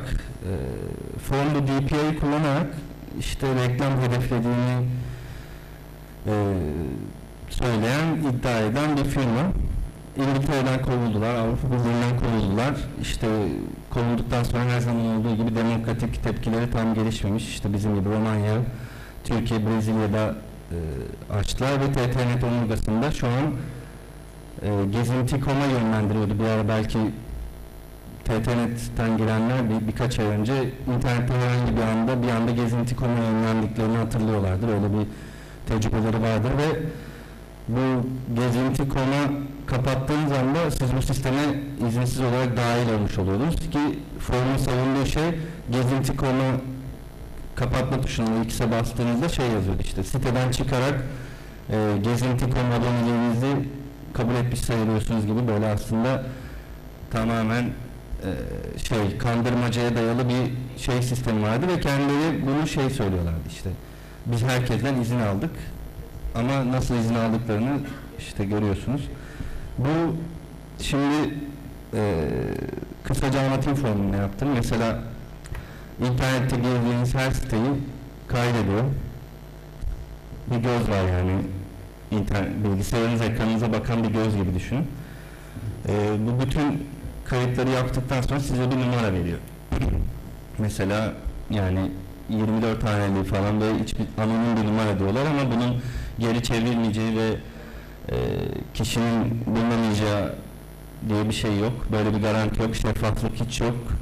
Serverların nerede olduğu belli değil. Ve ondan sonra size bir profil çıkartıyor. İşte mesela Google'ın yaptığına benzer biraz işte bir kadın sürekli işte çocuk mamalarına bakıyorsa ona mesela işte bebek arabası reklamı gösteriyor gibi iddia ettikleri şey bu ama tabii bunun yani sadece bununla kalmıyor. İnsan her zaman yani girdiği internet sitelerini şey yapamıyor olabilir. Bu bir tercih olabilir. Mesela Google bunu tercihli olarak eğer siz Gmail veya Google hesaplarını kullanmazsanız bundan şey yapamıyorsunuz ama TTNet kullandığınız sürece o gezinti.com'dan ayrılmadığınız sürece ki zor bir şey ayrılmak. Ayrılmayı da bayağı zorlaştırmışlar. Siz bu şeyin yani numaralandırılmanın ve kayıt edilmenin peşindesiniz ve formun iddia etti. Biz sizi tamamen anonim takip ediyoruz. İşte gizli sitelerinize bakmıyoruz gibi saçma sapan bir savunmaları var. Ben buna şöyle bir örnek vermiştim. Zamanında başka bir yerde. Sizin elinize gizli kameralar koyuyoruz ama soyunurken açmayacağız gibi böyle hani mantıksız bir iddiaları var kendilerinin. Biz suç duyurusunda bulunduk tabii bu şey için ve sanırım 2 gün öncesine kadar formun faaliyetleri Türkiye'de durdurulmuştu. TTNet'te form yüzünden 580 bin lira falan gibi bir ceza yedi. Tabii onlar için büyük bir para değil bu yani az bile yediler bence. Ve ama sanırım 2 günden beri tekrar faaliyete geçtiler. Açıkçası şu anda biz nasıl faaliyete geçtiklerini bilmiyoruz. NTV videolarının arasına saklanmış izin falan diyorlar. Tam emin değiliz o yüzden o konu hakkında pek yorum yapmak istemem. Bu formun kampanyasının şöyle bir özelliği oldu. Tabii biz kampanya başladığımızda forma karşı İngiltere'de veya Brezilya'da karşı olanlar aktivistler biz bir araya gelmek durumunda kaldık ve onlar bizden daha tecrübeliydi. Ve açıkçası formun bize karşı ne yapacakları hakkında da önceden tedbirliydik. Form önce işte şey diye yaklaştı bize. Gelin size bir yemek yiyelim dernek olarak. Biz buna şey diye karşı çıktık. Biz bir sürü imza topladık. Eğer şeffaf bir ortam ve bizim ve kameralarla kayıtlı bir ortam olmadıkça biz buna karşıyız. Çünkü bir sürü o enformasyon orada girdiğinizde bir sürü insanın arkamızdalar ve onlara karşı sorumluluğumuz var. Yani bize orada mesela rüşvet teklif edebilirlerdi vesaire. Öyle bir şeyin tamamen önüne geçmek için biz bunu kameralar önünde yapmayı teklif ettik. Tabii buna bir cevap gelmedi. Yani üstüne düşmediler. Sonra klasik olarak ikinci aşamalarına geçtiler ve bizi Google'dan para almakla suçladılar. İşte şöyle bir demeç vardı. Google'dan para alan bazı kesimler bizim bu girişimimize karşılar gibi böyle çok suçlayıcı ve aslında mesnetsiz iddiaları vardı. Bu şekildeydi ama biz bu forma karşı mücadelemize devam edeceğiz. Siz de umarız destek olursunuz. Bir de şeyden bahsetmek istiyorum ben. Bu formla alakası yok tabii ama internetin son dönemde dijital aktivizmin en önemli, benim kendi deneyimim fazla yok bu konuda ama ilginizi çekmek için bahsetmek istiyorum. Bu sızıntı leak meselesi artık yani son zamanlarda Türkiye'de dünya kamuoyunu yapan bir şey, belirleyen bir şey. Biliyorsunuz Rödek'in bu sürekli Emniyet Müdürlüğü olsun, Melih Gökçek olsun, sürekli yolsuzlukları sızdırması, işte ÖSYM belgeleri, sonra Wikileaks'in yaptığı sızdırmalar. Biz dernek olarak aslında bunların takipte ve şeffaflık açısından hem devletlerin şeffaflaşması hem internetin şeffaflaşması açısından aslında biraz da destekçisiyiz. Bu arada hocam kaç dakika kaldı? Bir video var değil mi? Yani tamam. 3 dakika daha. Tamam, 3 dakikalık bir video var arkadaşlar. Video biraz eski, biraz bazı şeyler geçersen genel itibariyle hala geçerli. Onu bir izlerseniz sevinirim. Teşekkür ederim dinlediğiniz için.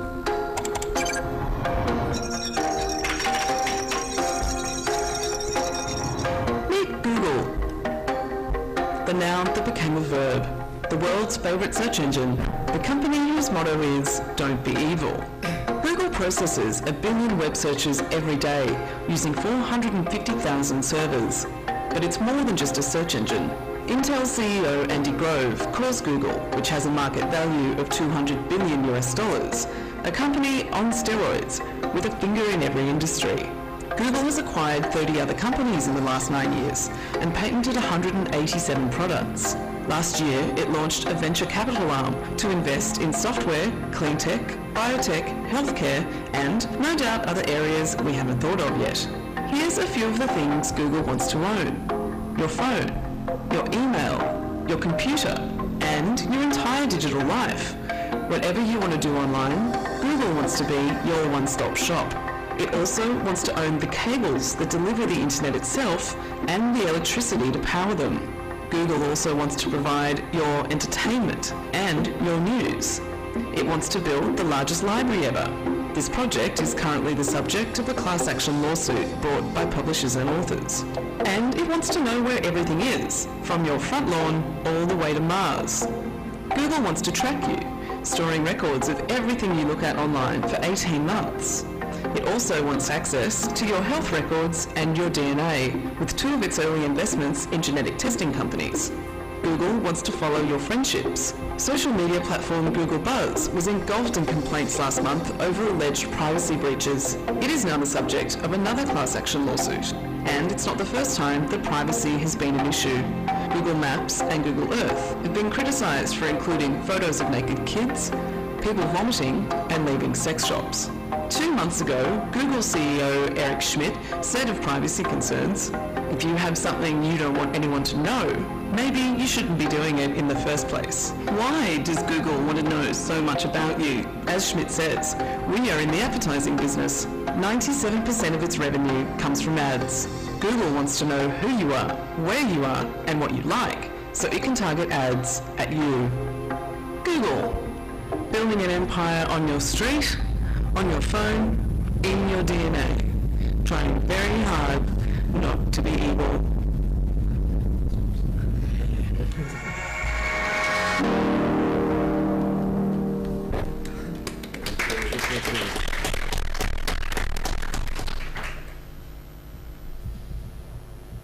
Şimdi Emrah'la Altuğ'u dinleyeceğiz. Nasıl paylaşıyorsunuz bilmiyorum.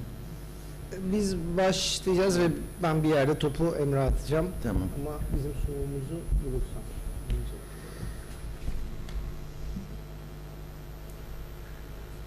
Yok, hayır.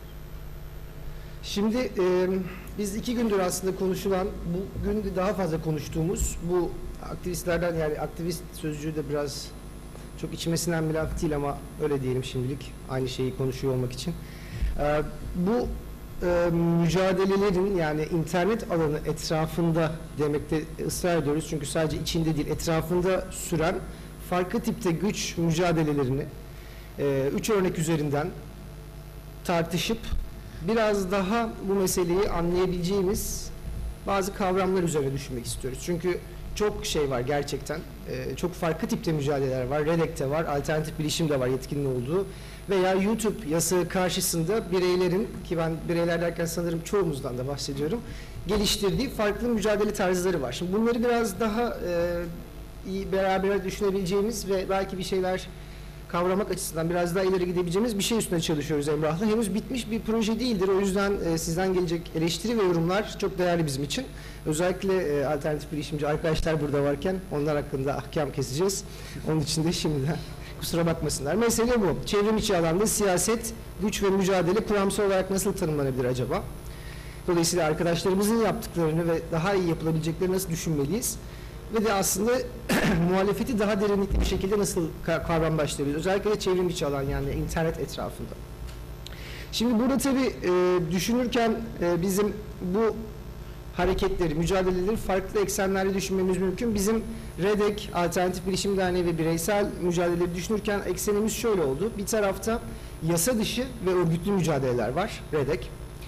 Yasa dışı olmayan yasal örgütlü mücadeleler var, Alternatif Bilişim. Bir de bireysel olan, yasa dışı mı içi mi olduğu tartışmalı olan bizim YouTube karşısında yaptığımız bireysel meseleler var. Dolayısıyla bu iki eksende düşündük. Farklı gruplaştırmalar tabii ki mümkündü ama biz buna bakmak istedik. Şimdi burada biraz biz hegemonya kavramının Gramsci'nin ilk defa Gramsci ile özdeşleştirilmiş Marksizmin kökeninden gelen hegemonya kavramının biraz daha Raymond Williams üzerinden geliştirilmiş halinin onun yorumuyla, yani kültürel çalışmalar alanının aslında temelini oluşturan okumasının bizim işimize bu tartışmada yarayabileceğini düşünüyoruz. Onunla beraber düşünmeye çalışıyoruz. Hegemonya üzerine uzun bir ders vermeye gerekli görmüyorum çünkü çoğu katılımcının zaten özellikle sunum yapan arkadaşlarımızın bununla aşina olduğunu biliyorum ama çok basitçe bir ifade kullanmamız gerekirse herhangi bir tarihi dönemin ortak aklını, yani sağduyusunu, normalini, o dönemin normalini belirleyen siyasi olarak ortaya çıkmış bir konsensüs diye Gramsci'nin tanımı var. Raymond Williams'ın belki en önemli katkısı bu hegemonyayı sabit ve statik bir yapı, bir düşman, bir canavar gibi değil de hegemonya sürecinin, yani toplumun rızasını alma sürecinin hakimler tarafından, toplumun hakimleri tarafından bir süreç olarak düşünmek gerektiğini söylüyor. Dolayısıyla zaman içinde gündelik hayatın içine yayılmış, sosyal, sivil toplum dediğimiz alanın içinde ama aynı zamanda özel hayatların içine de sızmış bir tahakkümü normalleştirme süreci. Dolayısıyla bugün neyin doğru olduğuna verilen kararın toplumun hakim sınıflarından toplumun bizlerine benimsetilmesi ama bunun kişisel rızayla alınması, sopa zoruyla değil çoğu zaman. Bu kavram internet ortamında düşünüldüğünde nereye geliyoruz? Şuraya geliyoruz. Tabii aslında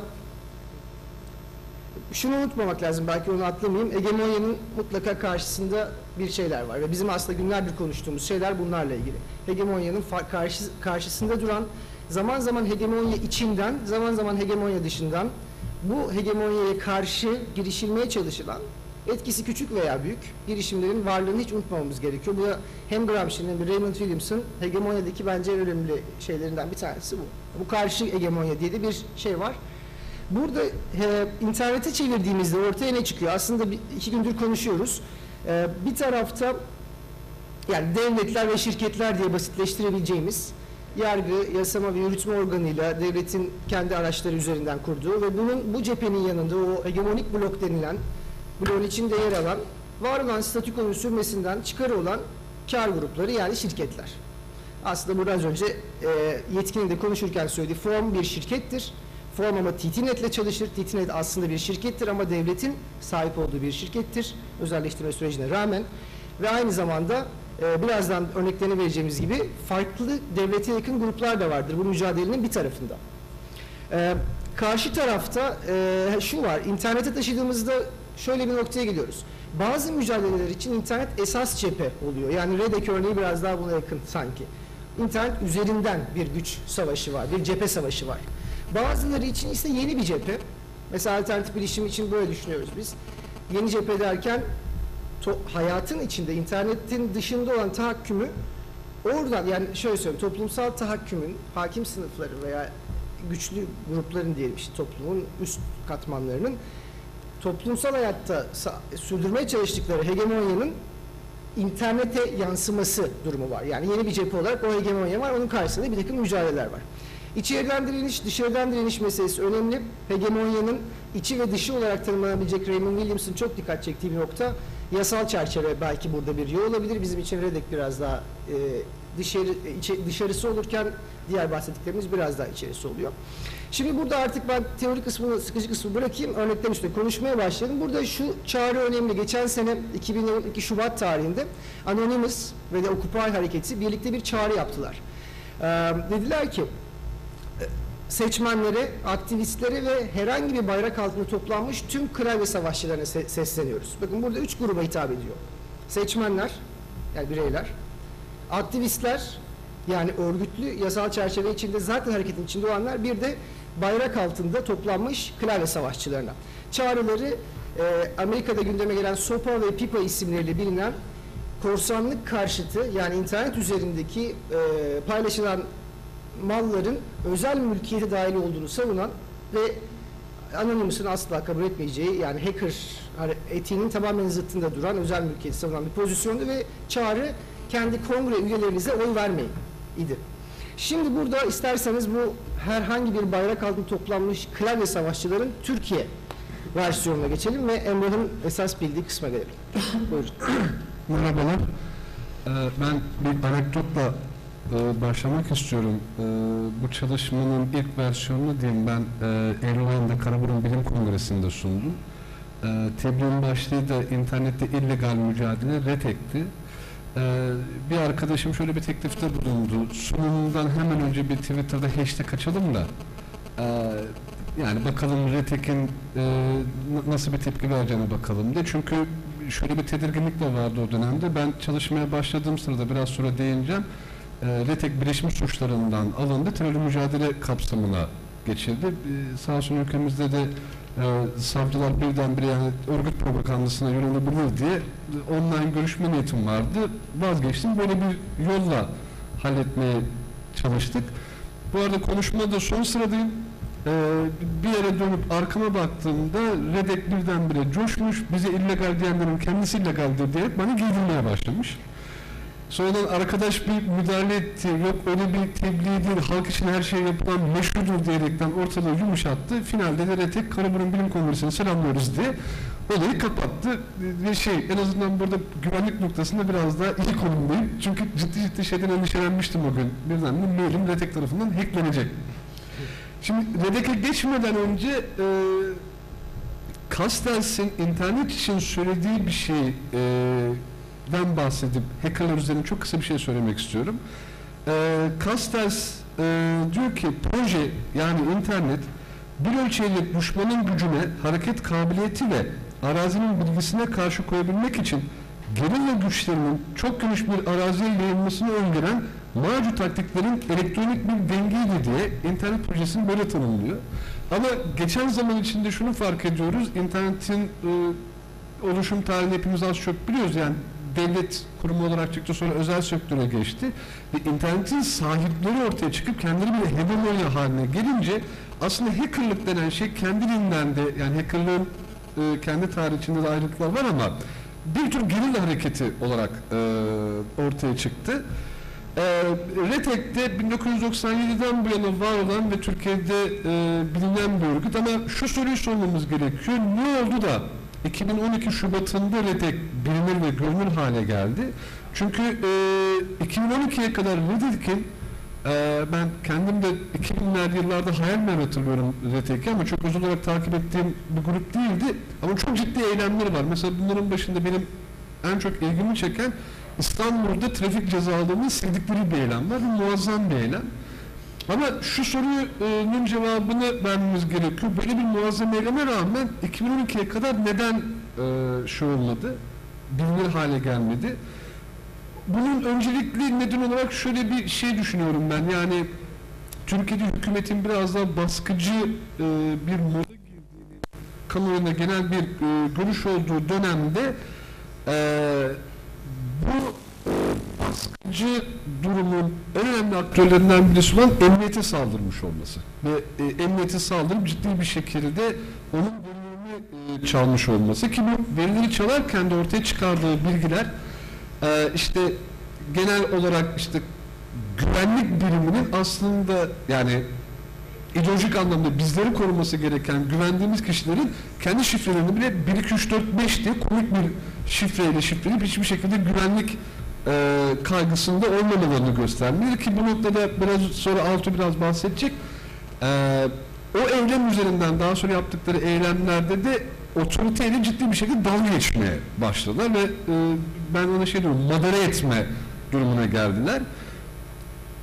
Devlet açısından önemli bulduğum kısım yani 2012 Şubat'ındaki olan şey de aslında devlet de internette geldiği konumu yeni fark etti diye düşünüyorum. Yani çok ciddi bir merkezi araç olarak interneti kullanmaya başladı ve kendisine böyle bir saldırı yapacağını hiç tahmin etmediğinden dolayı o açıklarda ortaya çıkartılmaya başlandı. Redek Gramsci'nin tanımladığı anlamda hegemonik karşıtı bir hareket olarak tanımlandı.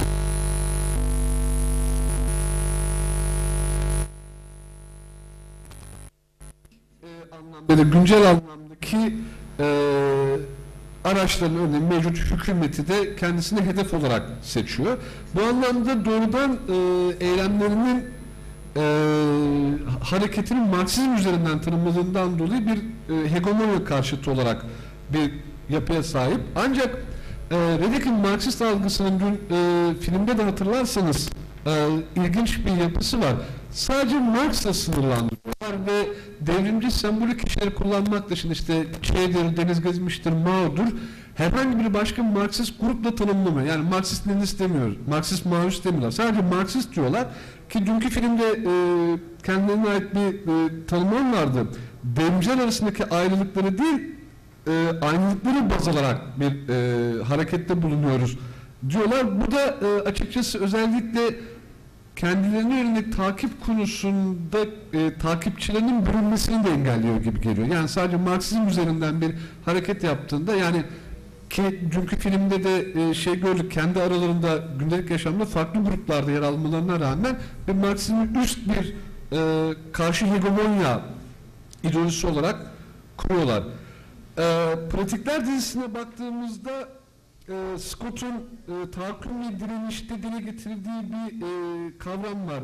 Hem iktidar olanın hem de tabi olanın gizli senaryoları vardır diye. Nitekim özellikle daha çok ilgi topladığını düşünüyorum ve Retek'in eylemlerinde sadece işte bildiri koyma, saldırı tarzı değil, iktidarın ya da şirketlerin hem siyasal hem ekonomik anlamda gizli senaryolarını ifşa ediyor. Bunun çok ilginç bir örneği var. Bu YÖK saldırılarından sonra bir belgeyle geçiriliyor. 1965'te Ege Üniversitesi'ne bir aile sadece eğitim için bir arazi bağışlamışlar. Ancak Üniversitesi bu araziyi Kipo'ya satıyor. Bir dava açılıyor ama davada kendilerini destekleyecekleri belge kayıp. Retek'in sızdırma işi o belgeyle geçiyorlar ve dava şu an ailelerin lehine dönmüş durumda.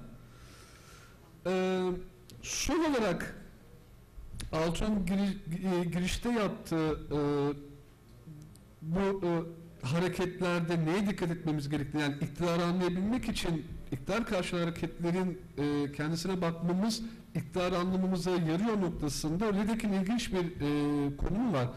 Temmuz 2012'ye kadar Redek Türk Ceza Kanunu'nda bilişim alanı suçlarına dair yani 234 ve 244. madde ve 2012'den itibaren davaları dün filmde de onu daha somut bir şekilde gösterdiler. Herhangi bir mantıksal, daha doğrusu hukuksal bir gerekçeye dayandırmadan terörle mücadele kapsamına alındı. Ve terörle mücadelenin şeyine bakarsınız, fiili cebir ve şiddetten bahsederken sadece orak ceket sembolü ve manifestosu olması terör örgütü olarak tanımlanması için yetti. Bu da bize şunu sağlıyor aslında, devlet suçu olana göre değil, kendisine göre tanımlıyor. Bu da internet üzerinden baktığımızda, yani alternatif bilişimin de yaptığı mücadelelerde şeyi de görebiliyoruz. Yani ekonomik ya da bir iletişimin internet üzerinden sağlanmasında devletin rolü değil, devlet kendi konumlandırışına göre, yani bir filtre yapacağım ben diyor. Ve bu filtreye karşı alternatif bilişimin önerdiği model en azından kişilerin kendi algısını güçlendirmesine yönelikken devlet tam bir otokratik bir şekilde, merkezi bir şekilde dayatıyor. Ve bu da şunu gösteriyor aslında, iktidar siz ne yaparsanız yapın kendi algısıyla şeyi tanımlamaya başlıyor. Retek de bunun hakikaten turnusol kağıtlarından birisi. Ben bu noktada topu tekrar Altuğ'a atıyorum. Alternatif bilişime devam ettiğimiz zaman deminkinden daha zaten Yetkin çok güzel bir çerçeve bize sundu. Ama baktığımız zaman kendilerini tanımlama biçimleri, internet ve diğer bilgi iletişim teknolojileriyle bu teknolojinin kullanımı, sosyal siyaset etkileri ve ortaya çıkardığı sonuçlar hakkında alternatif, sıra dışı, egemen erk karşıtı fikirler ve çözümler üretmeye çalışan bir dernek. Zaten kendini aslında hegemonya karşıtı bir pozisyona, ama hegemonyanın dahilinde, internetin ve yasal çerçevenin içinde mücadele etmeyi zaten kendine tanımlamış bir grup. Muhataplarından demin bahsettim ama sadece şirketler, devletler demiştim. Tabii ki daha renkli. Mesela yetkili bazı kişi ve gruplar diyor. Bunlar mesela dün filmde de bahsedilen akıncılar hacker grubu. Alternatif bilişimin tehdit ettiği ve gerçekten bazı üyelerinin özel bilgilerini sızdırdığı bir hegemonya yanlısı diyebileceğimiz aslında bir hacker grubudur. Yani yasal dışı bir grup olan, aslında ödül aldıklarını filmde de gördük. Devletin ödül verdiği bir gruptur. Şimdi yöntemlere baktığımızda sokak eylemleri var. Wikileaks destek için sokağa çıktılar. Basın açıklamaları bol bol. Manifestolar, mesela internet kullanıcı hakları bildirgesi. Bence bu basın açıklamasından daha önemli bir şey. Gerçekten kendi yasal çerçevelerini, kendi adil yasal çerçevelerini tanımlamaları. Akademik faaliyetler oldukça fazla. Paneller var, raporlar var, yayınlar var, çeviriler var. Hukuksal hamleler, Yetkin'in de bahsettiği suç duyuruları. Hatta burada daha fazla şey var. Danıştay'a açılan iptal davası var filtre kararına karşı. Şimdi bunlara baktığımız zaman hızlanmak durumundayım zamanımız açısından. Çok detaya giremiyorum ama belki en önemli nokta şu. Williams yine şeyi söylüyor. Hegemonya içinde, hegemonya ile mücadele eden alternatif hareketlerin en dikkatli olmaları gereken şey şu. Hegemonyanın bunları normalleştirme riski vardır. Soğurma riski vardır. Kendine hegemonyanın sınırları içine çekme riski vardır. Aslında Yetkin bunu çok somut söyledi. Bence dava açtıkları TT-Net ve Form şirketinin onlara yemek teklif etmesi ve bence daha da ironi, 2012 Telekomcular Derneği'nin Türkiye'nin en başarılı sivil toplum kuruluşu ödülünü onlara vermesi, hegemonyanın, yani telekomcuların onları yanlarına çekme çabasından başka bir şey değil. Çok net bir durum var burada. Şimdi burada çok uzatmadan hızlıca son örneğimize geçmemiz lazım. Çünkü bu aslında belki de en heyecanlı taraf, bireysel yapılan işler. Hikayeyi 3 aşağı 5 yukarı hepimiz biliyoruz. YouTube üzerinden başlayan Atatürk'e hakaret videolarının bulunması sebebiyle YouTube'un kapanması süreci ve bunun üzerinden farklı teknolojileri kullanarak burada gördüğümüz proxy, yani bunun ismi neydi Türkçesi? Vekil sunucu. Bir vekil sunucu üzerinden bağlanarak kendinizi saklama yöntemidir. Bunu biz bireyler olarak çoğumuz birazcık anlıyorsak bile, çok az anlıyorsak bile bunları yapıp bypass edebildik bu yasağı ve 2,5 yıl süren bu yasak boyunca bireylerin girdikleri bu meseleyi asla ve kata küçümsememiz gerektiğini iddia ediyoruz biz. Ve bu aslında Williams'ın söylediği özel hayatta girişilen hegemonya karşıtı hareketlerin bizce en iyi örneklerinden biri. Yani siyasi ve ekonomik yönü hiç gözükmeyen ama var olan hegemonyayı özel hayat üzerinden yumruklamaya çalışan bir girişimdir. Bunu çok da büyütmemek de lazım, onun da farkındayız. Yani sakin olmak lazım ama somut bazı örnekler de var elimizde. Bu konuyla ilgili çok ampirik araştırma yapılmış değil. Bir araştırma var. Yalkın, Kerrigan ve Lane yaptı. Onlar şunu söylüyorlar. İnsanların bu süreçte, YouTube yasağı sürecinde iki tip tepkileri oldu. Bir tanesi yasakla dalga geçmek. Öbürü de bu bahsettiğimiz teknolojik çözümleri kullanmak. Şimdi o yazarlar demişlerdi ki kişiler aslında o yasağı reddetmeyerek, yani devleti cezalandırmayarak kendi çözüm yollarını bularak aslında hegemonyayı bir kere daha güçlendirmiş oldular. Bu kısmen haklı görülebilecek bir eleştiri. Fakat biz diğer tarafının bakılması gerektiğini söylüyoruz. Raymond Williams'ın da söylediği şey tam olarak bu, diyor ki, onu da okumam lazım. Hegemonya karşıtı girişimlerin hakkıyla anlaşılması, girişimleri oluşturan pratiklerin ve ortaya çıkan sonuçların sabit ve statik bir şekilde gözlemlenmesi yerine bu girişimlerin ucu açık karakterinin unutulmamasına bağlıdır. Yani aslında alternatif medya ile ilgili konuştuğumuz şeye de geliyor. O anda bir sonuç alınması çok şart değil. Bireysel olarak biz şunu düşünüyoruz. Pasif internet kullanıcısı pozisyonundan aktif internetin teknolojisine müdahale eden bir kullanıcı haline geçmek aslında çok ciddi bir kırılma anı. Çünkü bu aslında özgürlükçü internet fikrinin, yani herkesin katılımcı olduğu, herkesin müdahale ettiği fikre giden ilk adım. Şimdi bunun örgütlü bir mücadeleye dönüşüp dönüşmediği meselesinde aslında bence yetkinin kendi hikayesinden verdiği örnek çok anlamlı. İnsanlar bu ufak mücadelelerden sonra belki de kimisi Alternatif Bilişim Derneği'ne girdi, yasal çerçeve içinde, belki REDEK'e de girdiler. Yani insanlar bir müdahale edebileceklerini bence o süreçte fark ettiler. Sistemin zayıflığını, dalga geçmek tarafı da bence REDEK'in yaptığıyla uyuyor. Çünkü onlar da aslında 1, 2, 3, 4, 5, 6 şifresini yayarak dalga geçmişlerdi. Biz burada bitirelim, zamanımızı geçmeyelim. Soru cevaplarda belki de daha fazla detaylı girebiliriz. Teşekkür ediyoruz.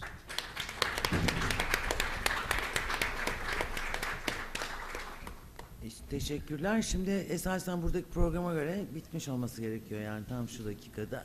Kaç dakika uzatıyoruz? 10 dakika.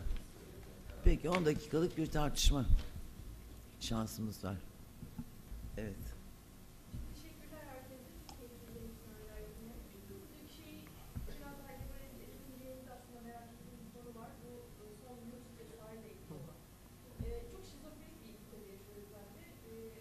Başbakanlığı, bakanlığı... Evet, kendisi söyledi. Evet. Başbakanlığı. Evet, o bence çok süper bir soru bu. Ben bunun üzerine kafa yoğurdum. Yalnız bir şey söyleyeceğim. Şimdi biz bu YouTube yasağı üzerinden konuşuyoruz ama halen çok yasak var, biliyorsunuz. Tabii. Yani yüzlerce site var ve özellikle Kürt siteleri ve ondan sonra pornografi falan, ayrıca ondan da tartışılabilir. Dolayısıyla ondan da söz etmek gerekiyor yani. Ona dair ufak bir şey söyleyebilirim. Evet. Veri var, bu 11 Mart'taki veri. Google'ın her yıl yayınladığı bir şeffaflık raporu diye bir şey var. Türkiye'de internet üzerinde ifade özgürlüğünün karşıya kaldığı durumu aslında çok iyi anlatan bir şey. Bu Özgür Üçkan'ın yazısından aldım. Özgür Üçkan, demin ismini andığımız bir hocamız, çok önemli bir isim. Google platformlarına bakın, sadece Google'a yönelik platformlara yönelik içerik kaldırma talebinde Türkiye'de son bir yıl içinde %1000'in üzerinde bir artış var. Sırf Google'dan bahsediyorum. Bu YouTube'da içeren bir şey. Bütün tabii altında gördüğünüz gibi Blogger gibi blog siteleri de var. Yani bir yıl içinde %1000'lik artış, içinde olduğumuz durumu bence en net gösteren ve sadece Google olduğunu unutmayalım. Yani orada hakikaten çok büyük bir durum var. Bunda Kürt siteleri de var. Söylediğiniz gibi pornografi de var ama yani 10 katına çıkan bir şeyden bahsediyoruz. Durum yani ben bunu yanlış mı anladım? Google'un kendi şey yaptığı. Türkiye devleti Google'a yazı yazıyor, resmi yazı. Evet. Çıkmıyor yani. O içeri bulamıyorsun. Şimdi sizin soru çok iyi bir soru. Yalnız orada o başbakanın açıklamasının o dönemde şöyle algılandı. Ben de YouTube yasağını kendim deliyorum dediği, yani biz de deliyoruz, siz niye delmiyorsunuz gibi. Böyle bir okuma mümkün ama bence orada biraz bir yanlış anlaşılma var. Bence onu kastetmiyor o. Yani benim anladığım kadarıyla, ama kastettiğini düşünürsek gerçekten şizofrenik bir durum var burada. Orada da şu olabilir, belki burada ben özel olarak alanım olmadığı için AKP üzerine veya üzerine araştırma yapmadığım için bir şey, yani ileri gitmekten korkuyorum. Fakat şu olabilir belki. AKP'nin siyasi iktidarın varoluşu en başından beri bir takım mağduriyetler ve bu mağduriyetlere karşı mücadele üstünden kuruldu. Değil mi yani? Bunu biliyoruz. Hiç değilse buydu ve bu insanlara çok bir sürü insan samimi geldi ve destek buldular, toplumsal destek. Aslında burada şunu da söylüyor olabilir. Bakın yine o hep suçlanan yargı yasaklıyor ama biz onun da üstesinden geliyoruz. Çünkü yargı ile ilgili o ilişkiyi biliyoruz. Yani yargıyla zaman zaman siyasi iktidarın çatıştığını da biliyoruz. Dolayısıyla tabii ki hegemonyayı düşünürken o Raymond Williams'a söylüyor. Tek bir canavar gibi düşünmemek lazım. O bloğun da kendi içinde çok ciddi mücadeleler, gerilim anları oluyor. Ama dediğim gibi ben ilk okumadan yanayım. Bence orada başbakanın kastettiği girin oradan bakın değildi ama ikincisi şeklinde algılandıysa böyle bir yorumum var. Bir de şöyle bir şey var aslında, YouTube yasağını aşmak değil, proxy'yi değiştirmek. Çünkü proxy'yi değiştirdiğinizde diğer yasaklı tüm sitelere girebiliyorsunuz. Ama YouTube en çok izlenen şey olduğundan dolayı insanlar daha çok YouTube'a girebilmek için proxy'yi değiştirdiler. Evet. Bunun mu? Daha vahim hali var. Geçen sene miydi, evvelki sene miydi Abdullah Gül YouTube'dan Twitter'dan açıklama yaptı. King's Speech'i izledim diye. Daha King's Speech ortada yok. Direkt torrentten indirilmiş belli. Sonradan enformasyon müdürlüğü bizde aslında bir kopyası vardı diye geçiştirmeye çalıştı. Yani o bloğun, o hegemonik bloğun bence yanlış anlamamak için kavramsal açıdan her konuda kafası çok net oturup uzlaşan karanlık adamlar gibi düşünmek bizi yanlış bir yere götürüyor. Öyle değil. Kendi içinde çelişkileri de olan ve işte bu örnek yani torrentten indir diyor adeta. İzledim diyor. Buyurun hocam.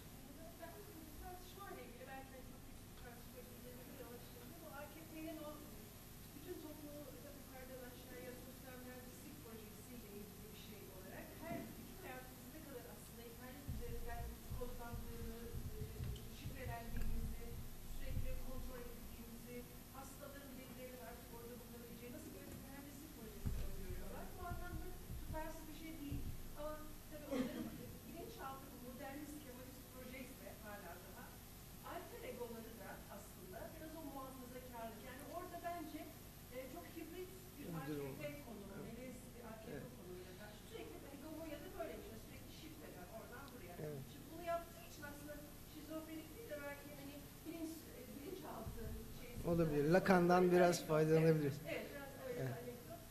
Ama asıl bu içeriden dışarıdan kavramsal tartışmayla ilgili, hani onunla ilgili bir şey duymak isterdim. Raymond diye bir villada izlemek gerekir mi? Çünkü internet teknolojisi bizzat içeriden ve dışarıdan ayrımcılık kullanışsız Bravo. Bravo. Doğru. Belirleyen bir yer. Orada bakmak gerekir diye düşünüyorum. Buna cevap verirsiniz. Verin ama Ayşe'ye bir şey söylemek istiyorum. Yani sadece katkı, ben de bu meselesine çok takıyorum hala daha. Okumadığıma şimdiye kadar hani sizi bulmuş olduğum için çok üzgünüm. Ama bu zihinlerde böyle bir sorun var galiba. Bir yandan hani ticari bilgi satmıyorsunuz, o numaraları almıyorsunuz ama erişim sorunu internetin hem sağlıyor hem de bir yandan da çok genç dolaştırıyor da yani. Çünkü ben kendi genç dolaşmazsa o, orada onun dışında kalıyorum ve böyle bir şeyden, literatürden eksik kalıyorum. Neyse, sonunda buluştuk, sevindim. Aslında çok küçük bir şey söyleyeyim. Aslında hani direkt bana Cinayet fanzin üzerinden yazılınca ben ulaştırıyorum. Hatta ilginç hesap numarası bile var Cinayet'in. Hani şey yapabiliyor yani bir şekilde ulaştırabiliyorum ama tabii ilk başta haberdar olmak gerekiyor ki sonra ulaşılabilsin. Böyle bir şey yani biraz öyle aslında ulaşmamak üzerine sanki tasarlanmış gibi bir şey yani. İşte o öyle bir şey. Bence bir şey halindesiniz yani. Nasıl? Zindi değil mi? Format olarak zindi Evet. yani. Zindi. Bana şey diyorlar. Sen hala buna fanzin de bu dergi oldu. Ben o soruya dair bir şey söyleyeyim. Çok haklısınız. Yani orada hegemonyayı biz şey diye kurmadık. Üzerine çok konuşma fırsatımız olmadığı için söylüyorum bunu. Hegemonya internet değil. Yani dolayısıyla internetin içi dışı, hegemonyanın içi dışı gibi düşünmemek lazım. Burada aslında ben biraz Christian Fuchs diye bu Avusturyalı şu an İngiltere'de hocalık yapan genç bir akademisyen ve onun internet üzerine düşünmek hakkında beni çok kolaylaştıran bazı kavramları var. Aslında belki şey olabilir. Hegemonya dediğimiz şey Fuchs'un sağ tarafta anlattığı interneti bir logic of competition okuduğumuz zaman yani rekabet mantığı üzerinden okuduğumuz zaman onun tanımladığı işte bir beşli seviye var. İşte bu mesela internetin en alttan başlarsak yalnızlaştırıcı bir etkisi olan sosyal medyanın böyle kullanıldığı bir alan. Yani Facebook üzerinden yapayalnız kalmak gibi bir şey düşünün. E-domination dediği bütün aslında Google'ın vesairenin takip ederek tahakküm altına alması mantığını düşünebiliriz. Veya internetin ticarileştirilmesi sürecini düşünebiliriz. Bütün aslında internete dair tahakküm, hegemonya bence bu. Yani orada dolayısıyla o hegemonyanın dışında durmak demek bence onu reddetmekle başlayan bir şey. İçinde dışına derken yani internetin sınırları değil. Çünkü söylediğinizde çok haklısınız. İnternet o iç dış meselesini alt üst eden bir şey. Ama internet üzerinden bir işleyen bir hegemonyadan da. Evet. Şimdi hocam şimdi çift taraflı bir şey var. Bir iç dışa kim belirliyor derken Redek'te yani o Redek'in suçunu bir kanundan diğerinde şey yaptığı anda aslında iktidarın kendisi belirliyor. Bu anlamda belirliğine göre de belirlenen bir şey. Ama bir tarafıyla fiziksel anlamda değil ama dün Downing'in bahsettiği, Deleuze ve Guattari'nin kullandığı bir kavram var. Rizom kavramı. Ve internet o anlamda bazen hakikaten dışarıdan böyle girilebilecek bir mecra da olabiliyor. Yani ana serverlara dokunmadan başka kanallardan ya ama sistemin kendi içinde olabilecek bir şeye de sahip. Yani o iç dışı kesin noktada ayırmak zor sizin dediğiniz gibi. ayırana bakarak belki de bakmak gerekiyor. O iç ve dış ayrımını. Sınır idaresini kim yapıyor? O idareyi yapanın tanımladığı sınırlar ne? Üstünden düşünülebilir belki. Evet, oturumu kapatıyoruz. Son bir soru alalım. Ben Emrah ve Altuğ'un kategorizasyonuna dair bir şey söylemek istiyorum. Şimdi ikinci ve üçüncü örnekler, yani alternatif bilişim ve bireysel mücadeleler daha çok ifade özgürlüğü, yani çok daha temel şeyler. İfade özgürlüğü, bilgiye ulaşma hakkı ya da işte efendim özel hayat müdahale gibi şeyler üzerinden tanımlanıyor. Ama ilkinde REDEC örneğinde bir ideolojik arka plan var. Muhakkak bunu çalışmada belirtmeniz gerektiği düşündüğüm, biraz daha şey, ayrı bir yere oturuyor yani. Diğer ikisinden daha farklı bir şey. Bir de bu yetkinin dikkat çektiği form meselesinde sayeden orada yetkinin sunum sırasında slide vardı, orada enformasyon org var. Oraya girerseniz sizler de oradan nasıl kaçmanız gerektiği konusunda detaylı bilgiye ulaşabilirsiniz. Hatta keşke vaktimiz olsaydı burada beraber baksaydık. Orada resimler falan var. Çok düzgün bir yanı falan orada. Evet, yani bireysel olarak çünkü çıkış yolu var. Peki. Çıkın zaten yani. Teşekkür. Ya hocam bilmiyorum, eylemci varken aktiviste ihtiyaç var mı? Evet. Teşekkür ederiz.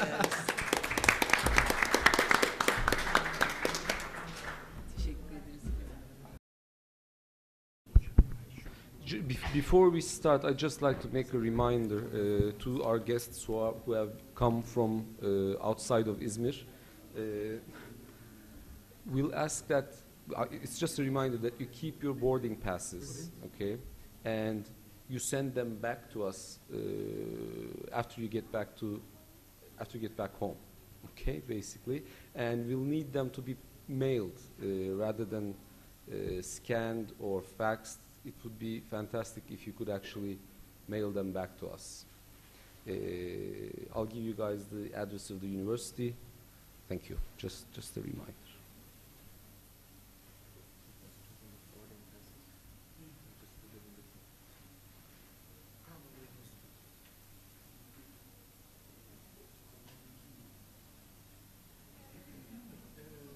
So you set up your trade union program?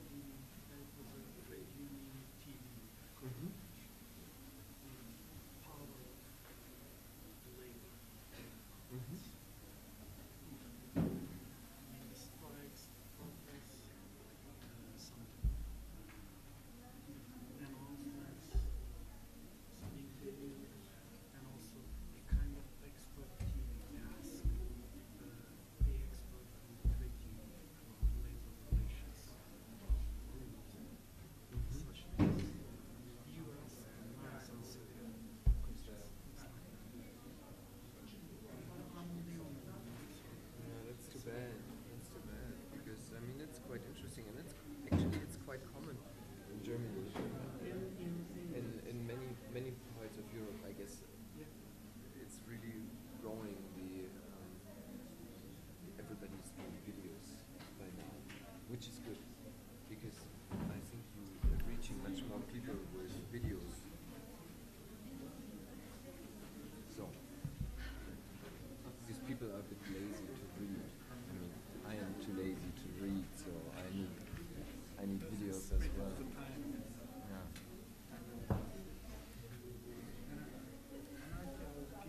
Just don't shoot it. I mean, don't put anything over 2 minutes. Just make it Yeah, short. yeah. I mean, we try to be very strict. I mean, then you see there are some videos that are 5 minutes, like the musician's video we showed this morning. Actually, I always like to have videos that are longer than 3.5 minutes. That's my maximum. But this one fascinated me so much, and the kind of action and it always becomes funny to me because you've got. So, yes. Marco.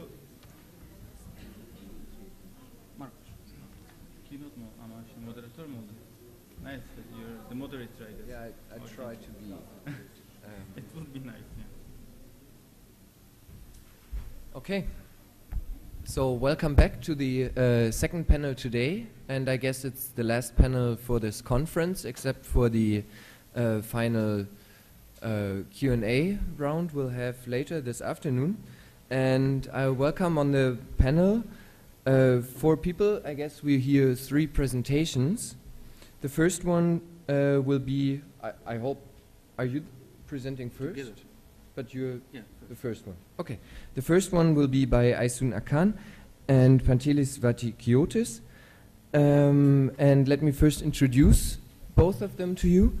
I've got something written down here. I hope that's all right if I just read it out, because we never met before. Aysun Akan received her MSc in politics from the School of Oriental and African Studies, University of London. Her PhD is in politics from the Middle East Technical University. She teaches theories of communication research methods in media at the University of Economics since 2005. Her research interests include ethnicity, nationalism, minorities, and politics in early Turkish Republican era. Pantelis Vatikiotis was born in Pyrrhus, Greece. He received his PhD from the University of Westminster in 2004, where he taught for 2 years. He has also taught at Greek universities, University of Ioannina, and colleges.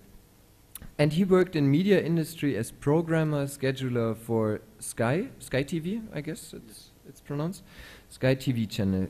He joined the Faculty of Communication at Izmir University of Economics in 2010. His research interests range across social theory and media, political communication, political culture, new media and cyberculture, social movements, and alternative grassroots media practices. So we're looking forward to your presentation, and as I was told, I have to be very strict, 20 minutes, maximum 1 minute more, but I will start the countdown, so I can be strict as I'm told to be. So it's all yours. Sorry for my late appearance. I'm a very last minute person.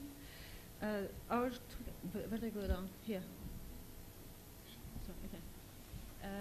HES is the short form of hydroelectric power stations in Turkish, and we are going to present what these HES projects are about first, and the environmental impact, and also the rank and file movement occurred in the Black Sea fighting against these projects, so we're going to share this with Pantelis. So I start with a very short introduction to HES.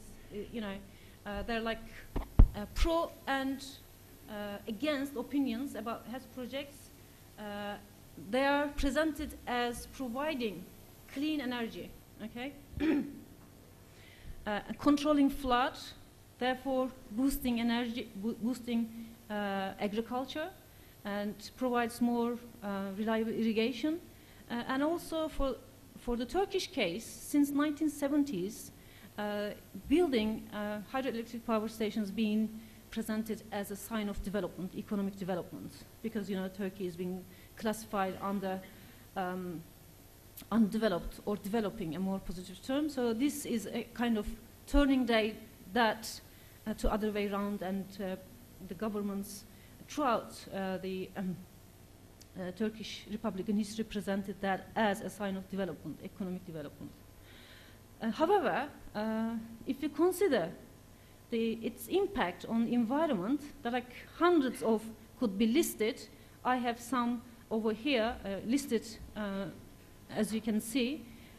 Most important fact about HES projects is, first, they are not as clean as they presume to be, because they divert the river's basin to another direction and kill off the livelihood of plants, animals, and people that settled and live on rather along that river. And also another economic factor that's very significant, their lifespan is 50 years, and comparing this to the investment, the money being invested on them, and the environmental damage they cause, these two can't be comparable. And we are going to talk about the Black Sea region is considered to be the rainforests of Turkey, have endemic flora, and a very specific region, and I'm going to talk about why the Black Sea region is chosen in a moment. But before that, there's an overview of historical developments of these HES projects in Turkey, starting in 1970s, but actually in the 1980s that came into practice. You know, they started building the hydroelectric dams or plantations.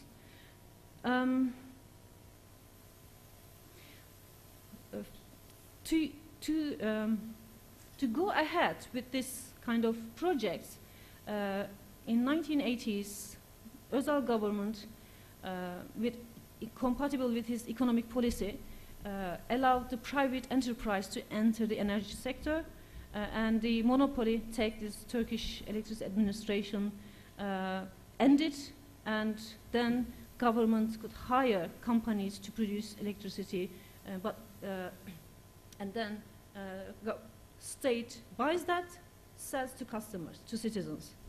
Okay, this is called Build, Operate, Transfer, Yap, İşlet, Devlet, very famous slogan in the 80s. And in 2001 and 2003, this government added another dimension to that, not only selling electricity, but also having right to use the water. I think that was the most significant reason why the local people began to uprise, opposed to the HES projects, is because water is, as for everybody, especially for people in the Black Sea, means life. Okay, and that's why using water, selling the right to use water to companies, meant cutting their livelihood altogether, not only environment but people themselves. And the current situation shows us the incredible appetite of the AKP government building HES projects in the region. There's incredible number of projects being submitted to the government, over 2,000 projects, and so far over 100 been approved, and they are mainly concentrated in the Black Sea, eastern Black Sea, but it's like Mediterranean coast, Muğla, Antalya, Güneydoğu, the southeast, Munzur Vadisi, they're like specific places, but mostly concentrated in the Black Sea region. So there are many issues involved here, because this area is protected area. Some of them under the UN list of environmentally rare areas. And despite all this, the government encouraged the private investors to submit projects and approved many of them. People resisted against this, taking them to the court, and many legal battles still going on for years. And despite, in some cases, locals winning the legal battle, in other words, stopping the construction of these HES projects, government encouraged the private initiative or firms to go ahead with the construction. In the words of an activist I was talking to last night, very last minute person, he said, we won the legal battle, but over a lost land. They already built the dams, and they're going to start anyway. So this is, unfortunately, is the case. And one more economic fact about HES projects is that if they implement it, or they run all these projects, and they build and operate all these HES projects, it meets only 5% maximum the total energy needs of Turkey. So this is a kind of craze, you know, that we are going to maybe expand on this later. But I want to talk about, so what does all this mean? Why this craze? So I have thinking about this is not, is something to do with the economic policy of the government. Okay, so we have to locate this, you know, in order to make sense of this craze for HES and take into consideration the economic policy of the government and in particular agricultural policy of the government. Two important things happened, one in 2005 and the other 2007, when AKP sat with IMF and the World Bank reached an agreement regarding the agricultural policy in Turkey. And this was a radical turning point for Turkish peasantry because government removed the incentive payment for the smallholders and reduced that to certain products. Okay? Only listed 21 products which were oily seeds such as cotton, you know, soya beans, useful for industry, and cut the incentive for tea plants that, you know, the Black Sea is famous with hazelnut, wheat, barley, etc. And another development took place. Government introduced the providing seed. Traditionally, you know, Turkish peasantry had, you know, their own seeds. They planted something, kept some for the next year's seeds. Government provided cheap seeds for people. These are genetically modified food seeds, and 60% of this owned by a company called Tekfen. So even in terms of having their own seeds to live on their land was prevented by the government, again related to this economic system. And another very important change government introduced was government pays incentive payments for the peasantry. However, it's only for those who owns 100 acre and more land and not for the smallholders. This means that governments from above trying to impose to get rid of the small peasantry and get the large firms on large farms, you know, like forced capitalization of agriculture, if you like. And that is why all this, you know, dam projects, HES projects being promoted and taking the space away from agriculture, from the smallholders for the big companies. So that leads to concentration of land in the small hands and competing with the world market. Also, government prevents planting certain agricultural products such as rice and the others I can't remember at the moment. This is the context I think we should consider this craze, this appetite for HES projects. This is why Prime Minister himself and the ministers said in the Black Sea, water is being wasted. It's flowing nowhere, you know. It has to be made use of. And this language only makes sense in terms of this economic restructuring of the region and the whole country. This explains why, despite the court orders stopping constructions, government encouragement to go ahead with the construction and all that. I'll stop here to leave the floor to Pantelis. Thank you.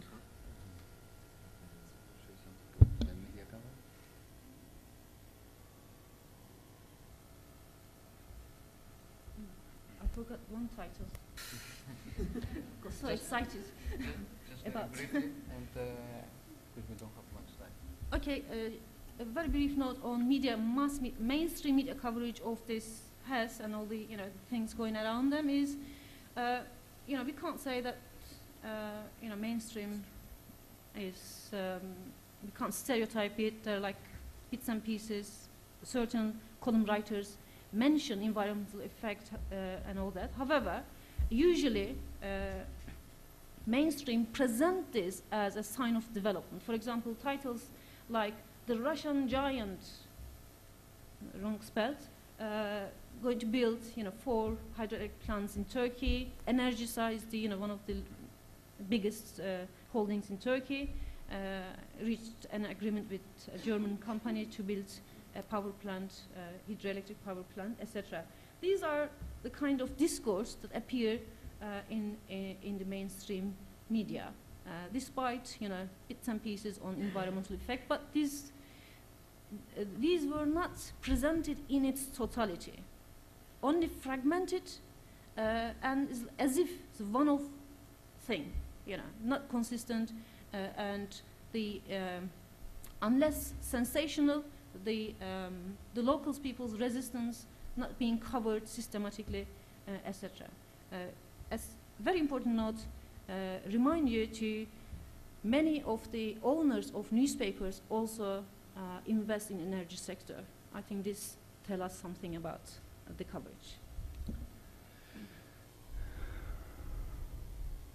So, I will try to refer very briefly to the theoretical framework about alternative media practices, because I think most important is the questions that we address afterwards.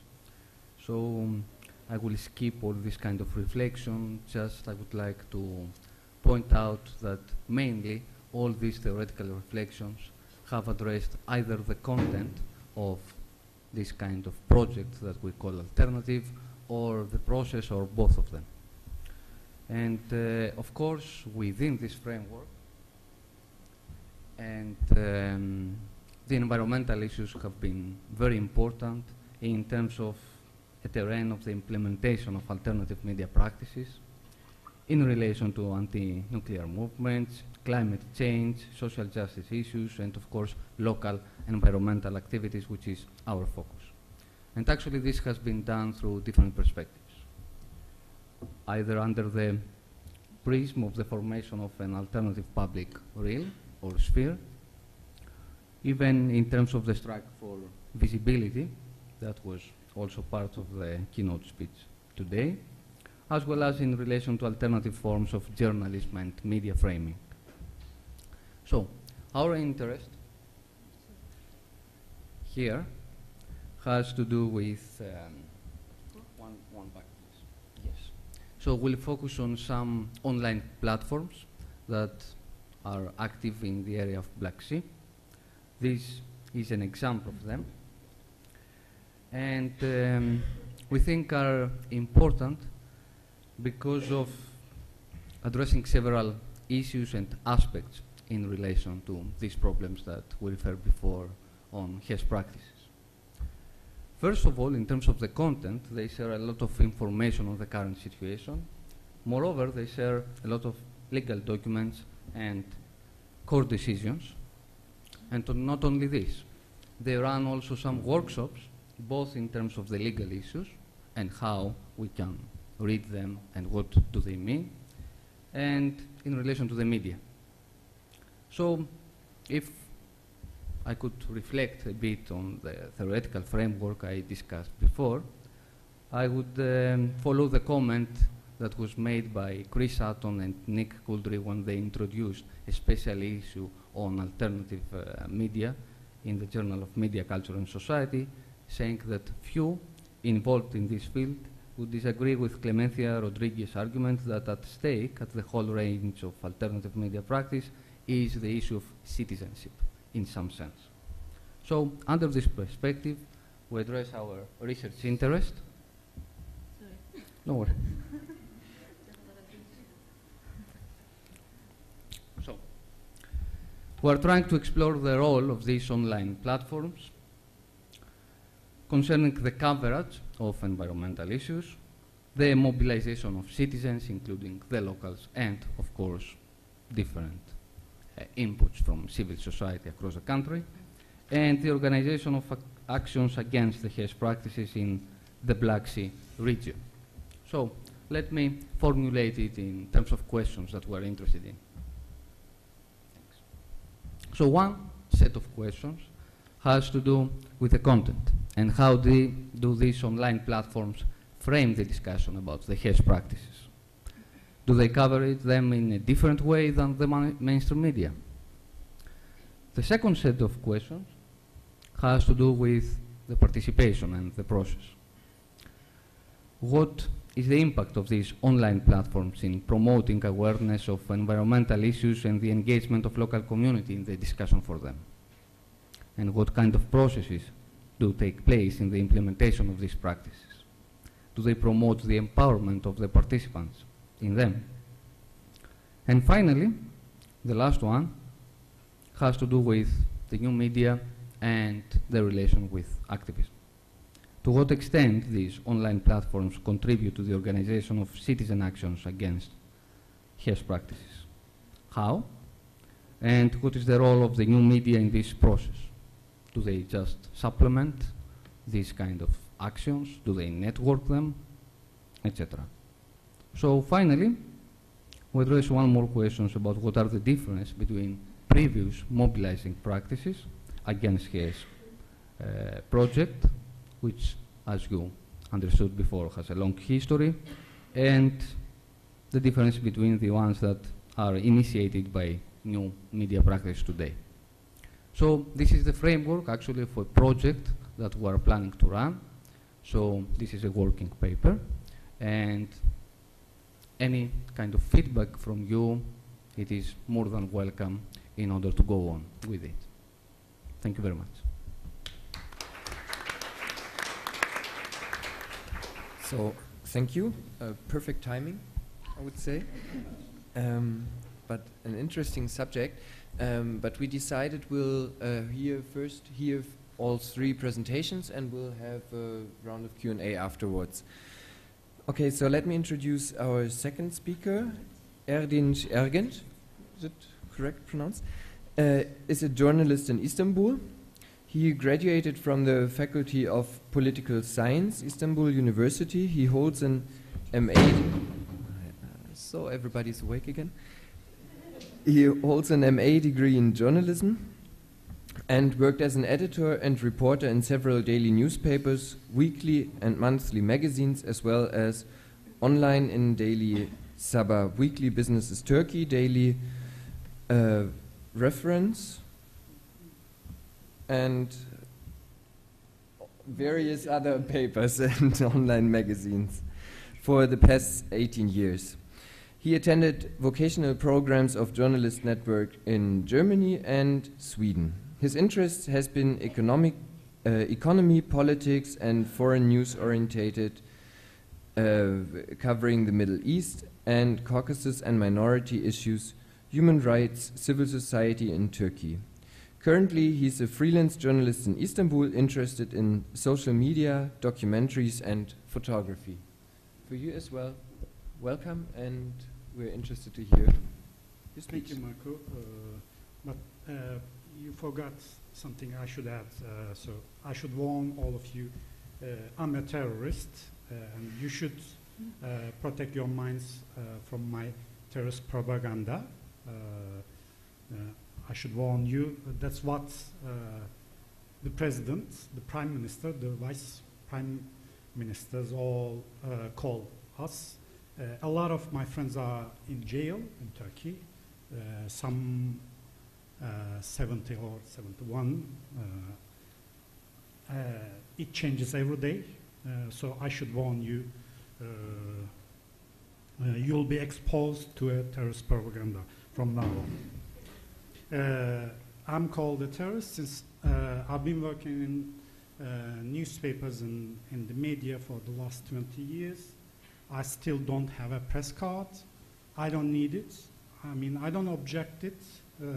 It's normal for everyone to get a press card, but that's what the Prime Minister office issues that.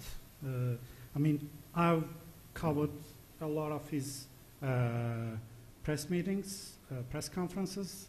I mean, I was not asked to show a press card. I have something like 20 different press cards from newspapers and all. And if someone asked me to prove whether I was a journalist or not, I showed them that. Which one? Which color would you like to see? Press card? Yellow, green, purple. I have all. I still carry them.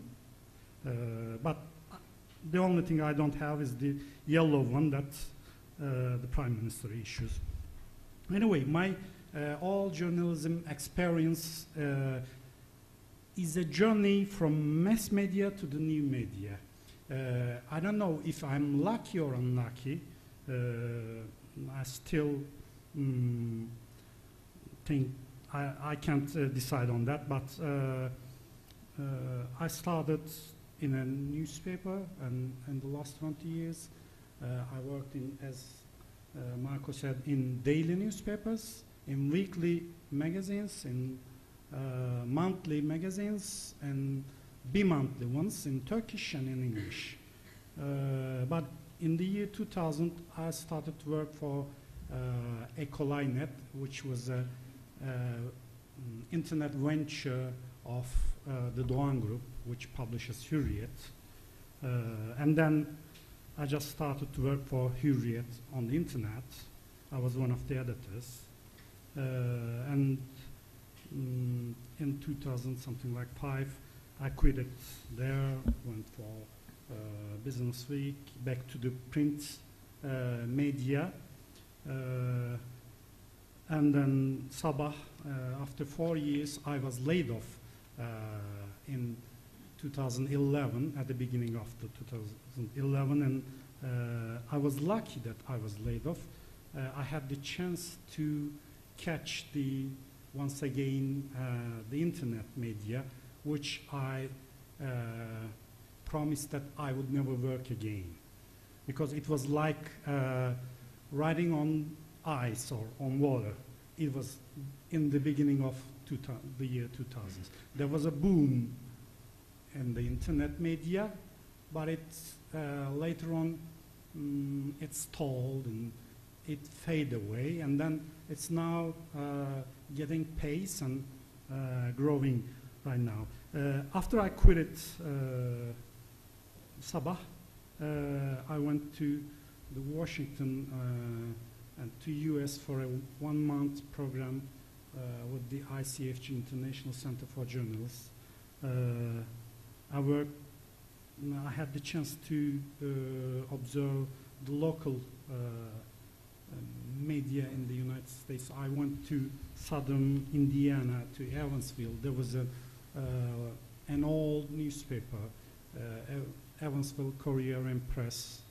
It was something like 8 to 9 years or something, maybe an old one. They were just in the process of changing to or adapting to the new media. I mean, they had 65,000 subscribers, and but they're like all newspapers, their ad revenues were going down sharply. But their ad revenues from the internet was not going at the same pace with the decline. Anyway, I just established a blog after 2011. I started a Twitter. I had a Facebook account, but later on I established a YouTube account, a Flickr account, I mean, in video and photograph. I have all accounts in all of them. In 2003, something like that, Hürriyet.com.tr, the leading newspaper with the biggest circulation and the mainstream media, had a 250,000 readers, just below its readership in the print issue. And Milliyet.com.tr was something, a small one, small venture. It was something like 30,000 people used to read it, but they started to see what's going on in the internet, how people use the internet, and they use all the tricks of the internet, and they had something like 300,000 readers just in a year. They came and passed the Hürriyet.com.tr.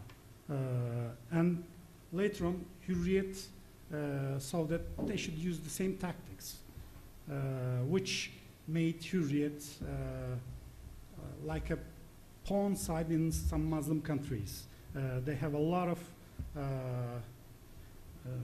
galleries of women and celebrities, all kind of.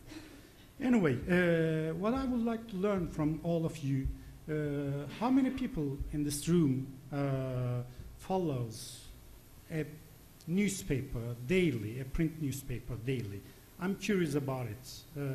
How much of you pays money to buy a newspaper every day, the same newspaper in this room? How many of you? I mean, print issue. I mean, the same. Yeah. Anyway, my observation is the same. I don't know so many people under 40 or 45 who buys a daily newspaper. I mean, who needs to get the news from a print newspaper? There are. I mean, for God's sake, there's still. I'm not talking about, but do you get the news from the newspaper? Most of us get it from the internet. I mean, not exactly the newspaper websites, but just probably from the Twitter or some blogs. And in 2020, there is a projection that people will get half of the news from the blogs. But this is not the case of Turkey. I'm aware of it. But, I mean, I don't know who gets the news from newspaper anyway. I don't believe that. I have friends. I'll give you only 2 or 3 examples of Banu Güven was an anchor woman in one of the news channels of Turkey, one of the 2. She was fired from the newspaper. She has 300,000 followers in Twitter. And Ece Temel Kur'an, she was a columnist in a daily newspaper, Habertürk, with something with a circulation of 150,000 or 200,000. She has followers of 462,000 followers on the Twitter account. And do they really need the newspapers or any other media? Banu has a blog. I mean, she can shoot videos and she can make interviews. And anyway, she's going to start another television station. And Yılmaz Özdil. He's from İzmir, by the way. He has 927,000 subscribers and I mean followers. And how many people does he follow? None. He doesn't. But all of us, maybe most of us in the room follows his Twitter account or whatever. Not shouldn't be the Twitter account, but reads his columns. Anyway, I believe the TVs are still influential. However, the newspapers are losing ground as they lose a lot of good journalists.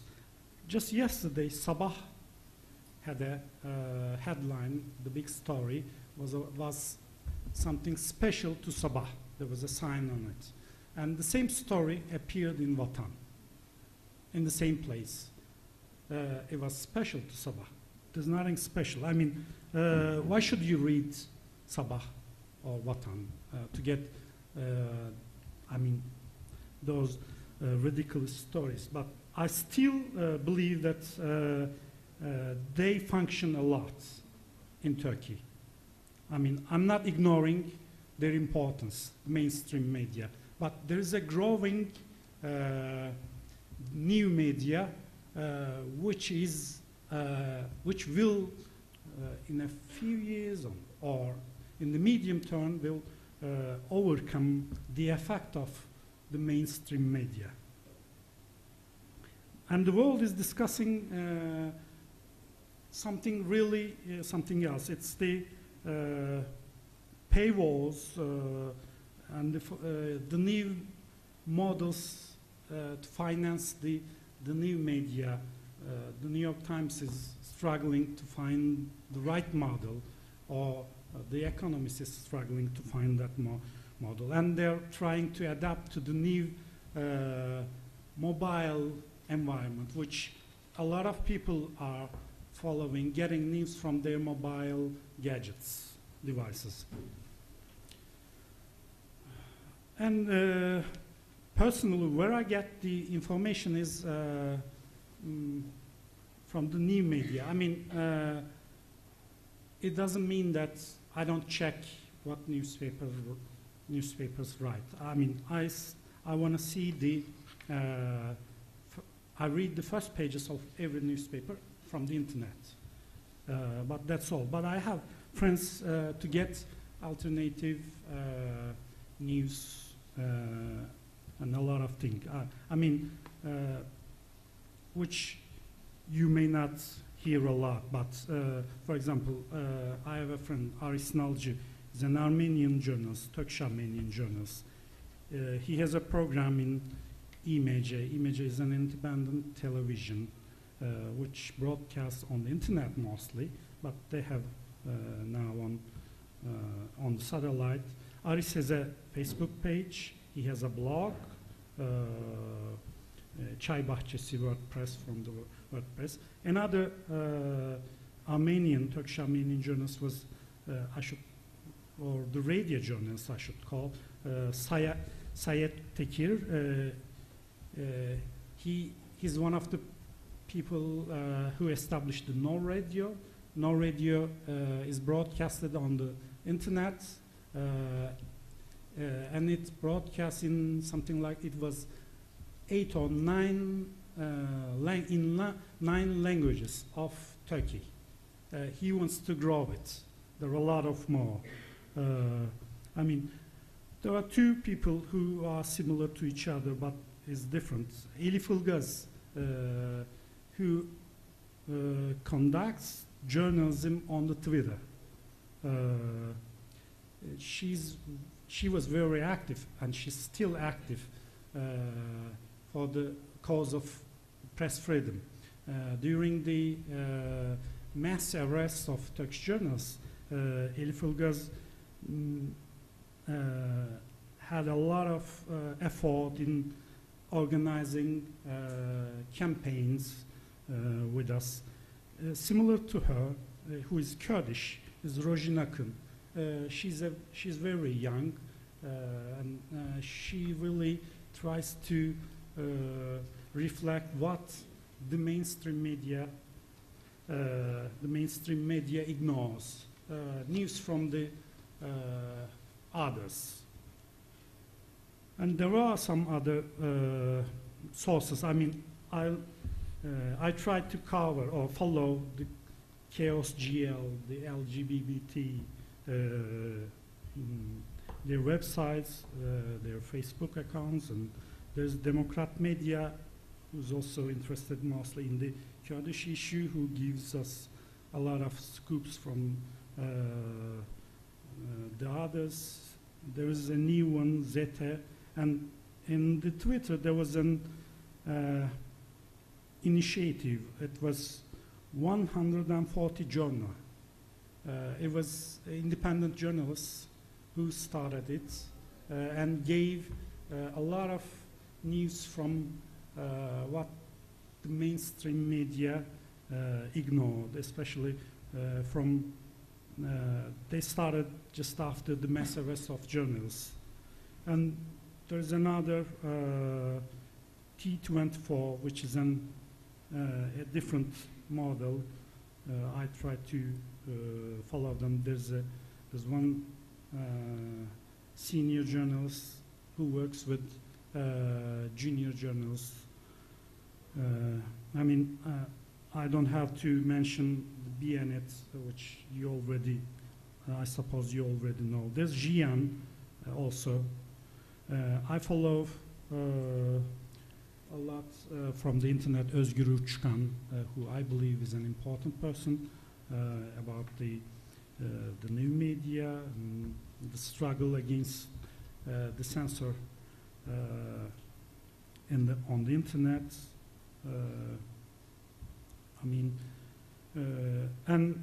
I was part of the movement, Friends of Ahmet Şık and Nedim Şener. We took part in a lot of protests to release all journals, and it still continues. It changed the name. It became Dışarıdaki Gazeteciler, and now there's a website, pressout.net, which also publishes in Turkish and in English as well. And there is Ötekilerin Postası. I follow them from the Facebook, and Azınlıkça.net, which is the minority, about the minorities from the mostly Greece, Turkish Greek people who migrated to Greece. It's really nice to see them. And Durde and Red Hack and Anonymous have become the new journals indeed. Most people don't call them as journals, but the WikiLeaks thing has changed the world a lot. And the journalists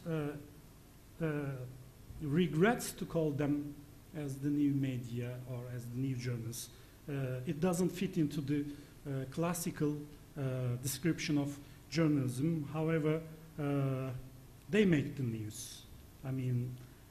Leaked journalism is something else. But what I believe is, what we need is,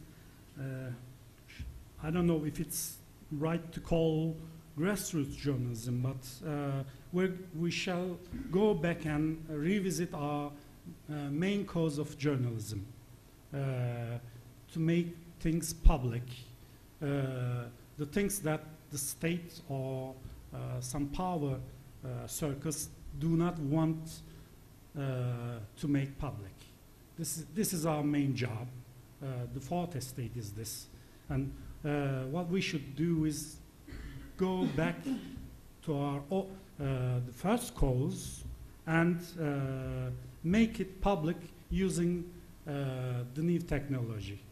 And the new technology is becoming something, like Marshall McLuhan called, the medium is becoming the message here, but it is right. And the objectivity and what we call in Turkish 5-1K, all those are bullshit. Trust me, it's all bullshit. That's all.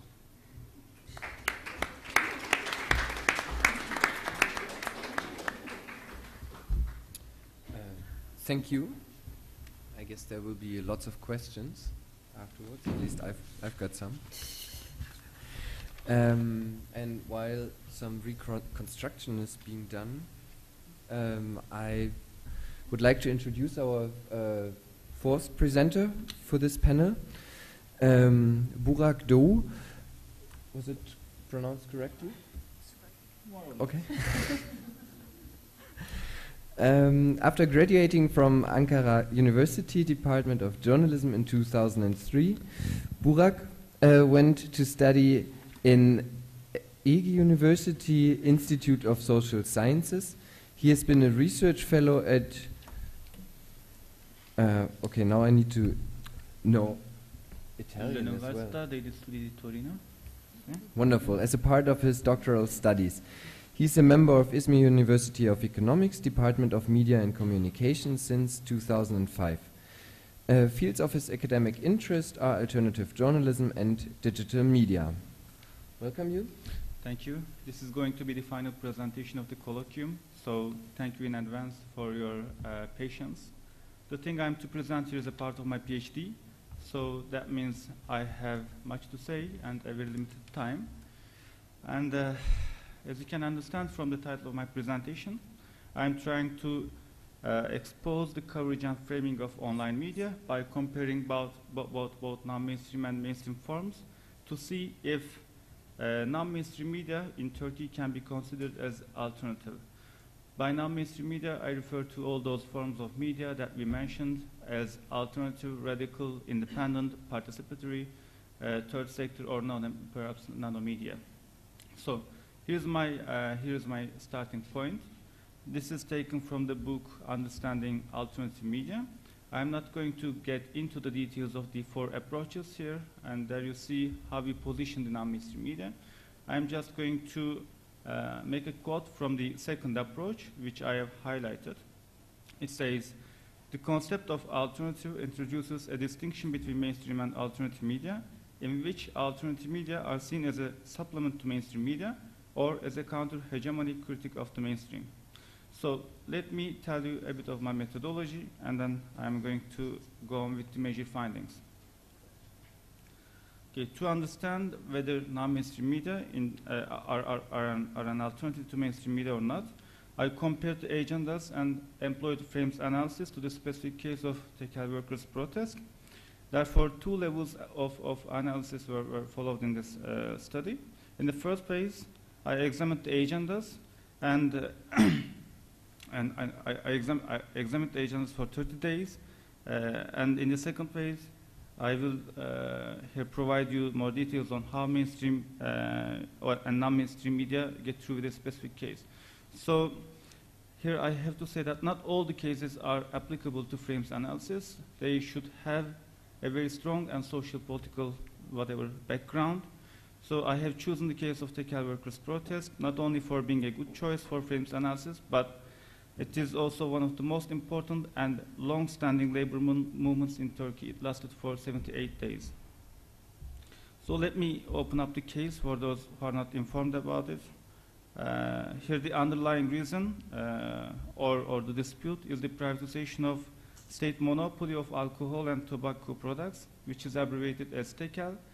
Tekel also means monopoly in Turkish, which is ironic because it's not a monopoly anymore. And it doesn't belong to the state. So the history of the tekel's privatization goes back to 2001.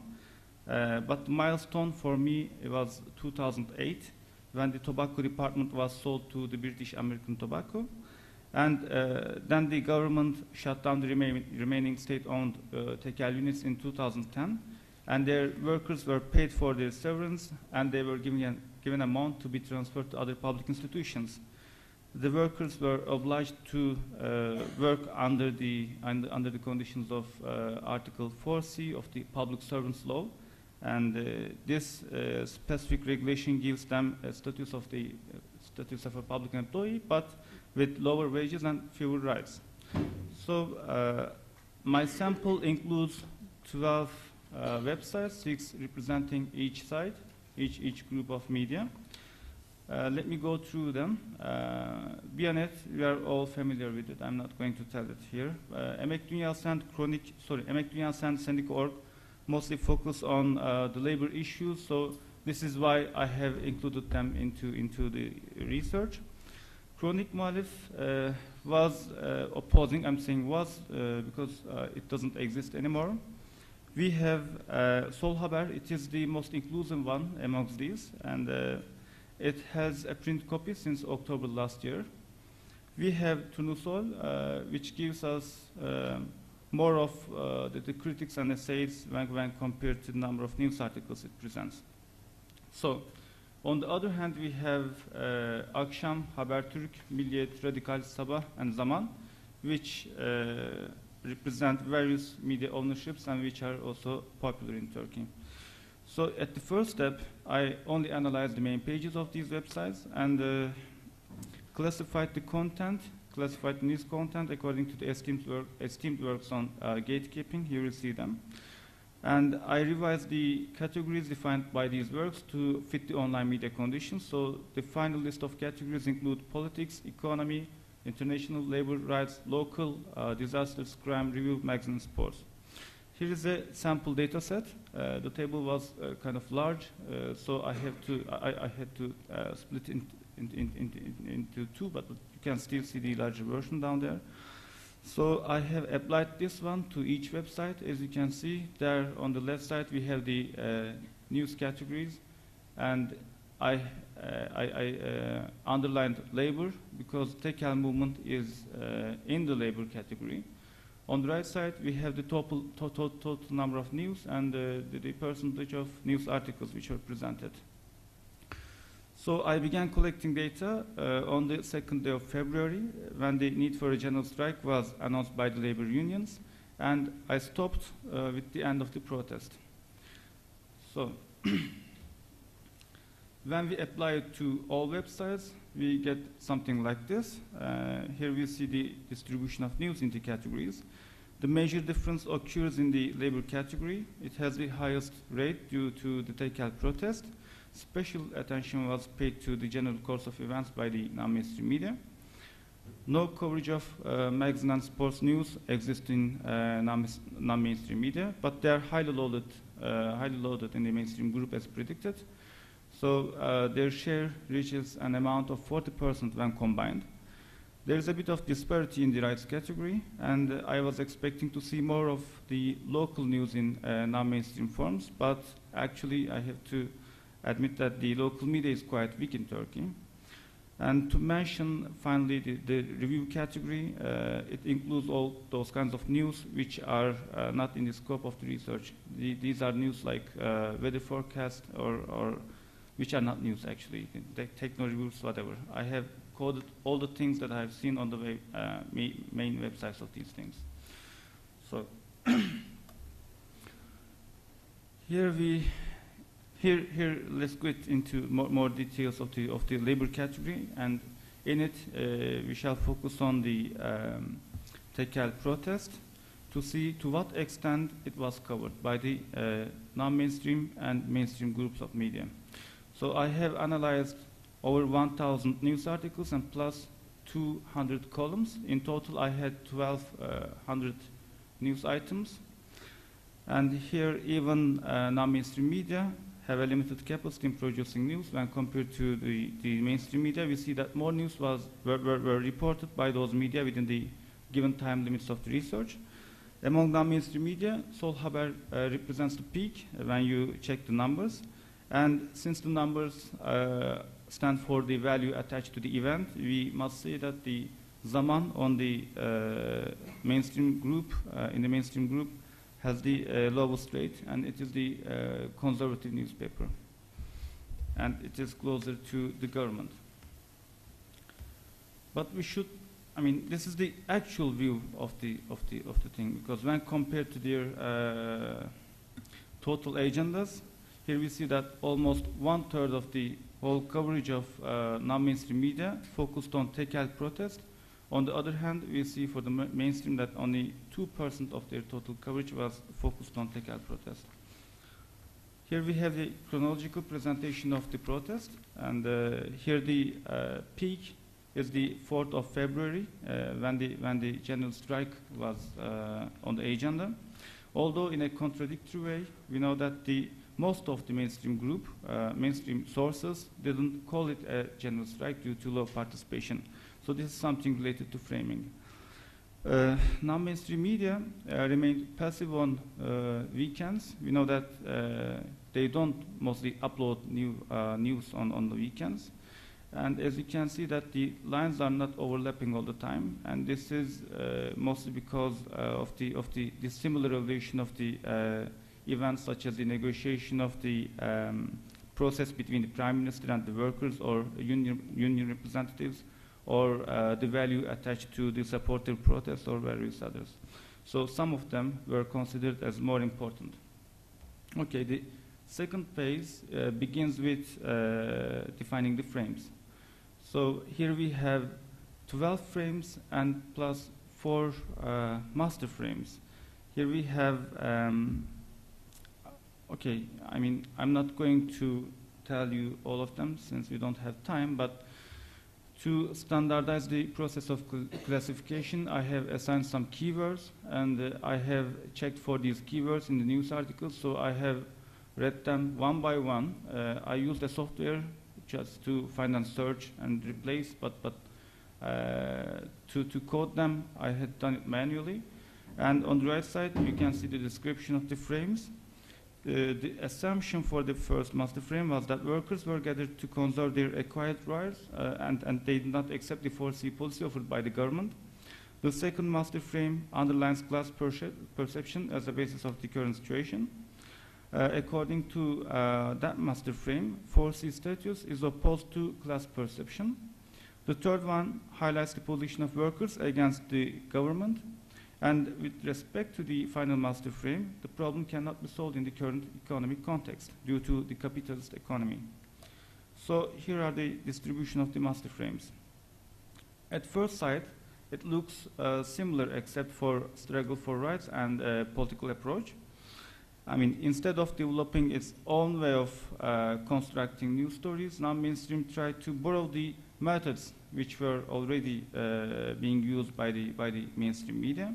Here we have a variance in struggle for rights, which depends on the perspective which the story was told.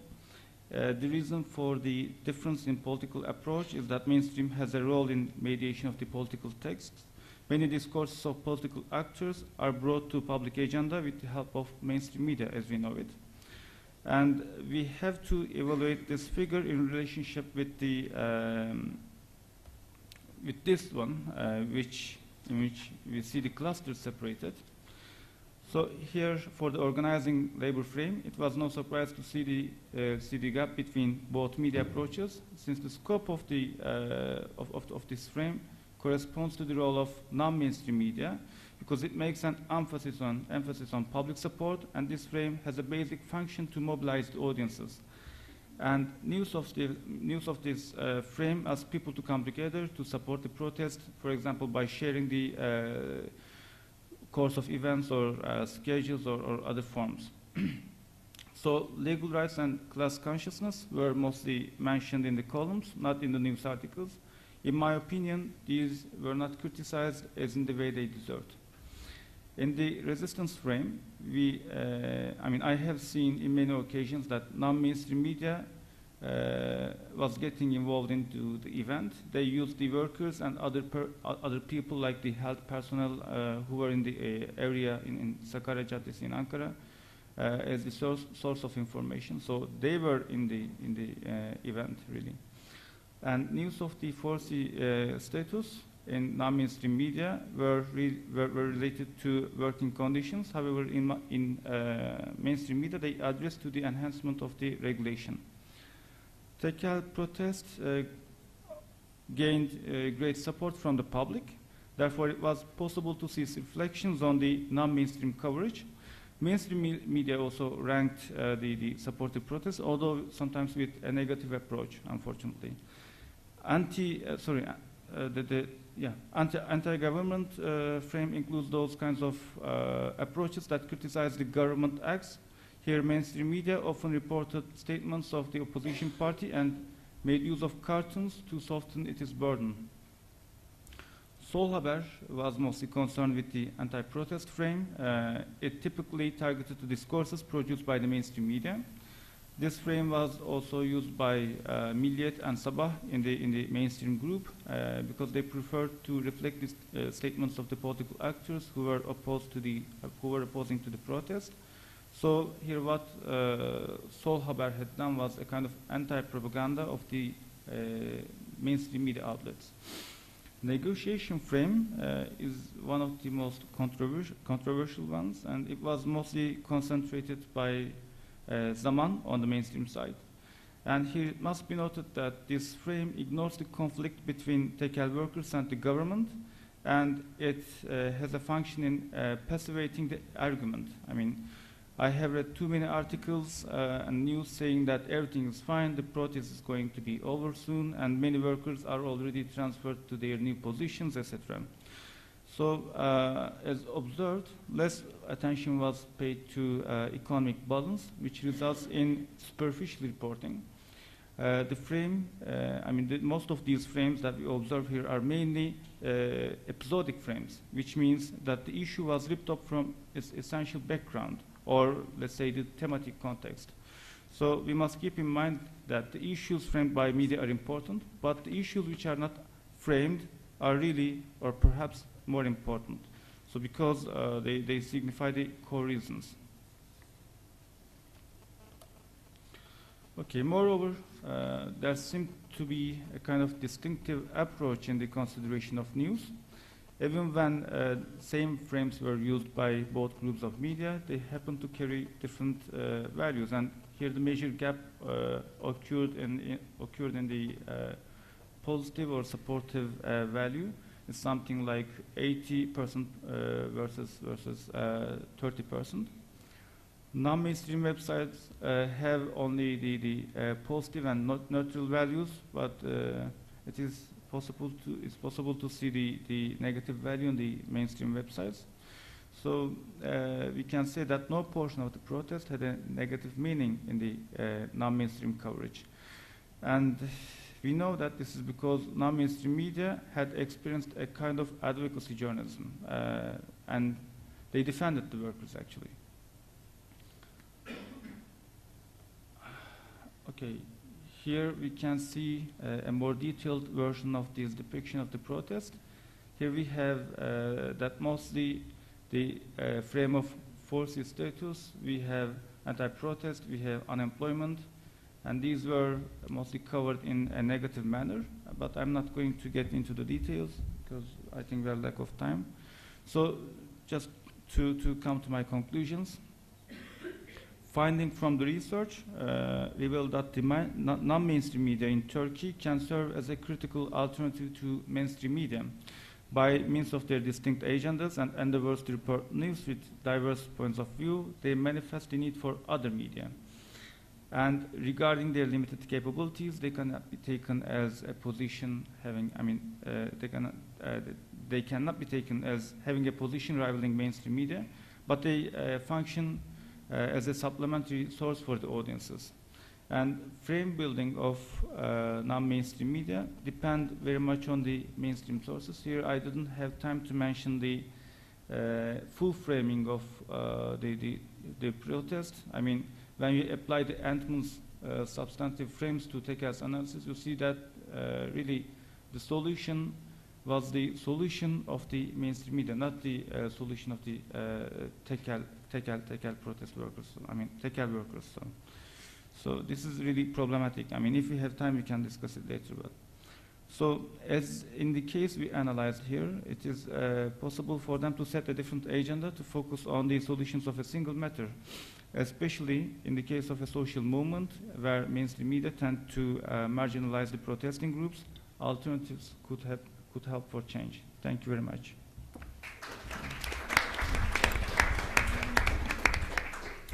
Thanks a lot. Very interesting to see alternative media versus traditional media being analyzed in such a topic. So I guess there's no room for some questions. Feel free. Are there any comments, any questions, anything you want to know?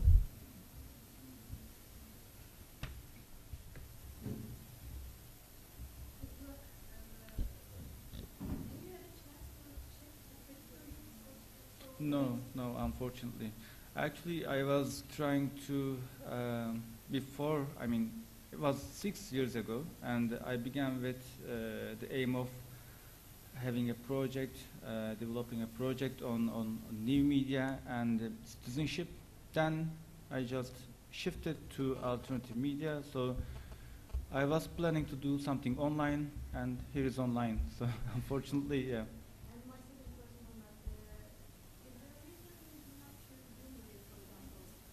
Yes. Yes. That, yeah. Okay.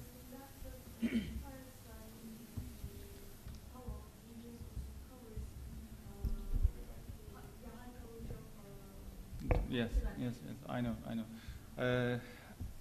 So since this is a scientific research, I had, I had to first check the Alexa data, and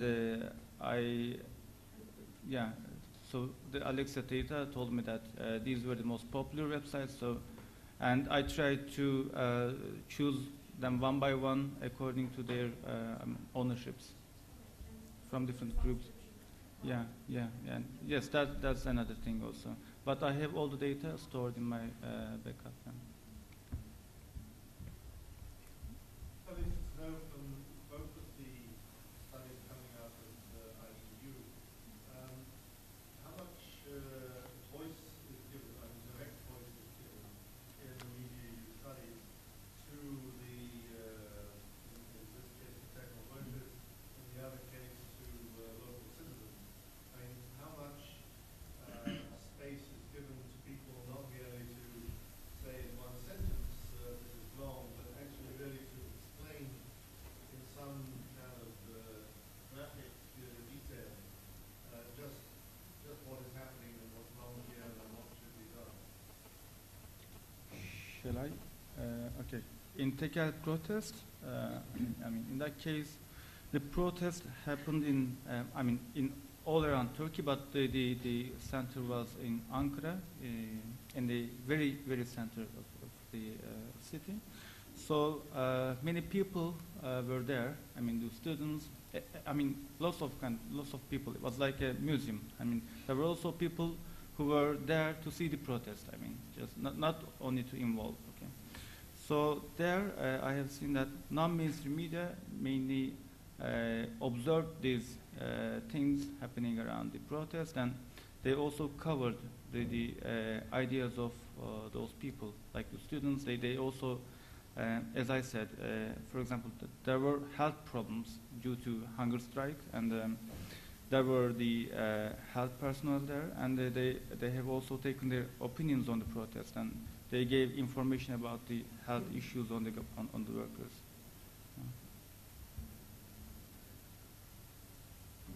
For our case, in the mainstream coverage, unless the case is sensational, for example, if the locals attacking the machinery on the building site, then you have people shouting something, and we don't want our water to be privatized, and then voiceover saying 3 sentences. Okay, so this kind of coverage is dominant on television, and in the newspaper coverage is like indirect, not directly a person, local, explaining the problem they're facing, but directly referring to the problems.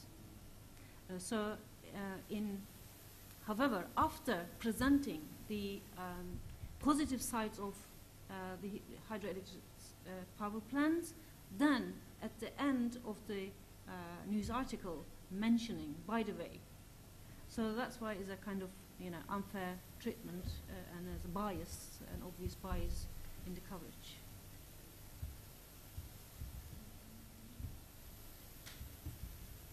Any further questions? We've got 12 more minutes before our coffee break, so feel free to...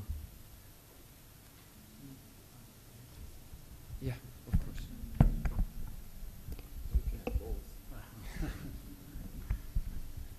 Indeed, I'm curious about how much the protesters, both Tekel and the hydroelectric power plant activists use the social media. I mean, indeed, I also work as an advisor, press and social media advisor for the trade union that organized the Tekel protest. If they use the social media, I mean, that's an interesting thing that I'm really, if they ever use the social media during those protests and strikes, would it make a big difference? In my case, I mean, there was no need to use social media, and they were on the streets. Yeah, they were on the streets, and I mean, why do you use social media? To get coverage of the mainstream media or whatever? I mean, there was no need to do it because all the people were aware of the thing, and it was on the streets, and also it was on the media each day, so there was no need to use it, I think. But there's something, I mean, there's a book about the conservative workers in Konya. There was a research, probably you may have heard it. It was about asking those workers about the Tekel protests. They said they believed it was wrong, but when happened to them, when the same thing happened to them, when their company laid them off, they just understood that it was the Tekel resistance was something right. And in that case, it was not only the protest of Tekel, but all the other workers joined the protest. As in Zonguldak, as in Artvin, many of them joined the protest to support them. And that was covered in that supportive protest frame. So there were lots of other movements just parallel to that event. What I'm trying to say is sometimes the social media may bypass the mainstream media and tell the cause of those resistance or those strikes and those people causes to the public more effectively than the mainstream media or the televisions. Just a small video would make much more impact than any newspaper could do. You're right. It's the viral videos can reach a big audience than any mainstream media may. Perhaps it would be efficient to disseminate all the content on the non-mainstream websites through the social media. So it would be okay, but I mean, it's out of the scope of my research, so I didn't focus on it. You're totally right. Yeah. But I've got one question for you, or maybe for all of you, because I'm not very familiar with the social media system in Turkey. From my perspective, from what I experienced in Germany, I wouldn't even see social media as something else than part of the mainstream media, because if I'm interested in a topic, for example, if we go to a demonstration or whatever and try to follow up on the what's happening and what's going on, I of course follow a certain hashtag on Twitter and try to find out where to go.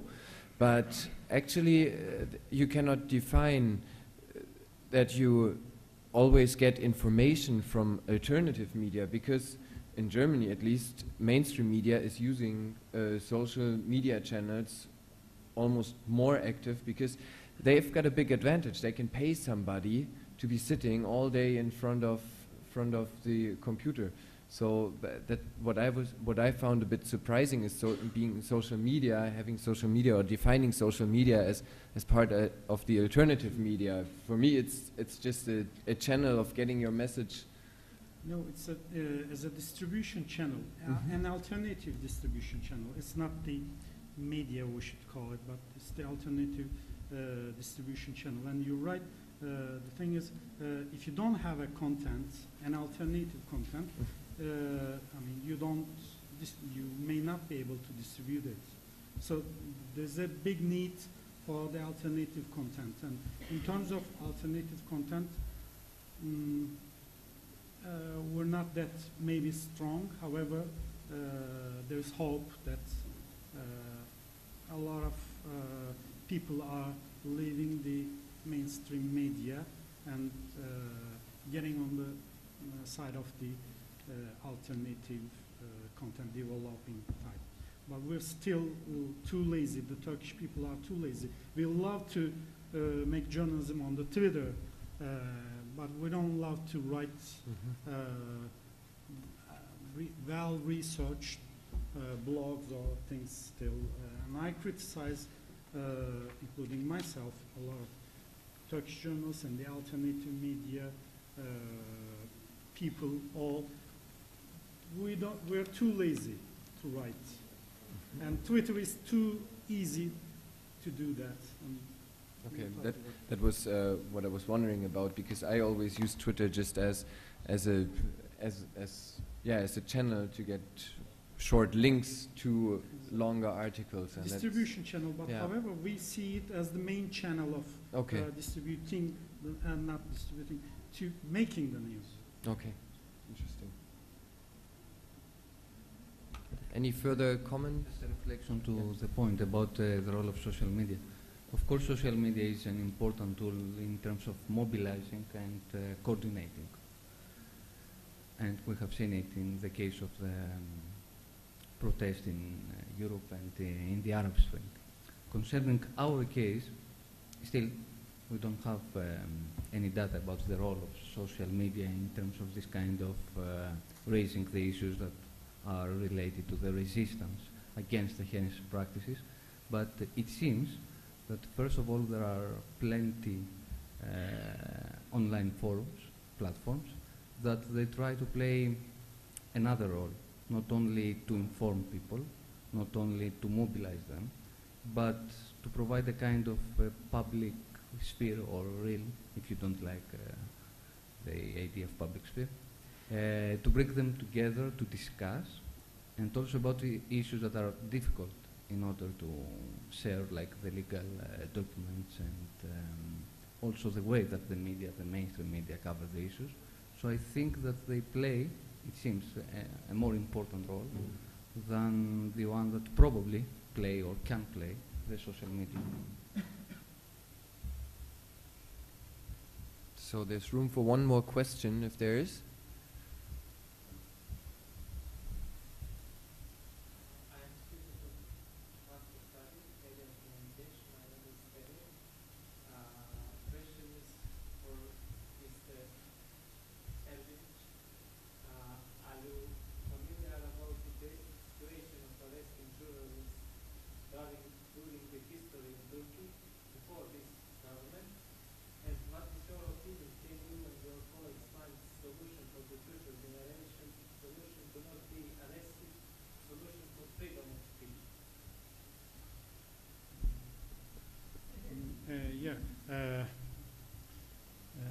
In the 1990s, they used to, the state used to shoot the journalists directly, kill them.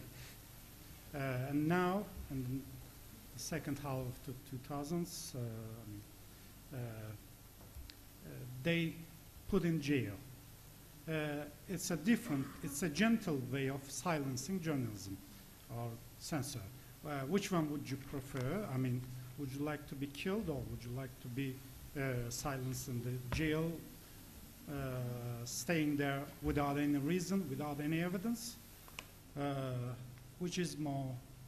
I mean, the wife of Nedim Şener, one of the journalists who was jailed, once said, I mean,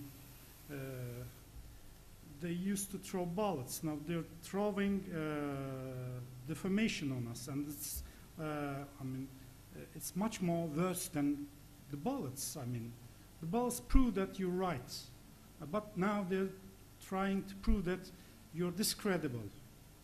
So it's one of the biggest sins of journalism is defamation, and so we face it. I mean, it's a practice that the journalists did it. Now they face it. So it's, I mean, if there is a Solution? Yes, there's a solution. Yeah, we should organize. If we are together, like we can take people out of the jail.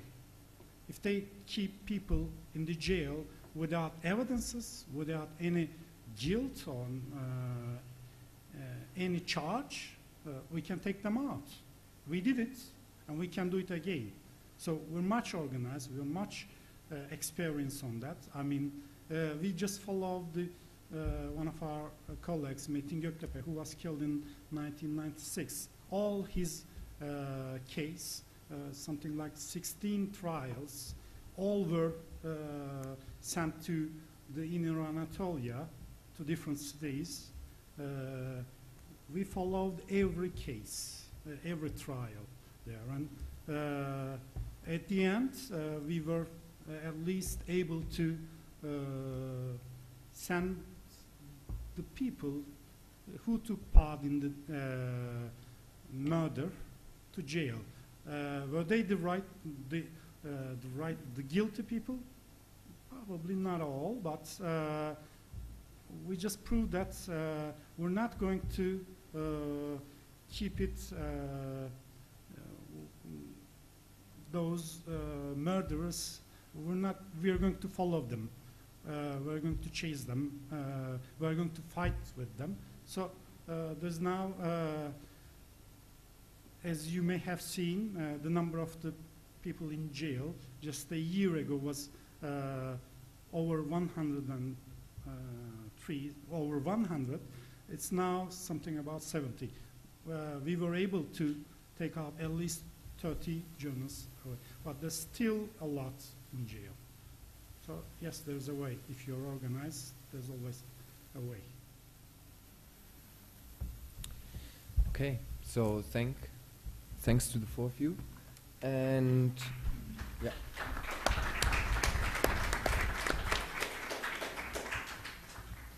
I guess if the program is still up to date, or do you want to do the announcement? We have the coffee break, and then we're coming back for a follow-up discussion addressing the main issues that were raised in this 2 days conference, Colloquium, and we're waiting all of you to reflect and to have a further discussion and comparisons.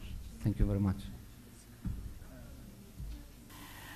Actually, the topics as a whole for BNet as well are very interesting.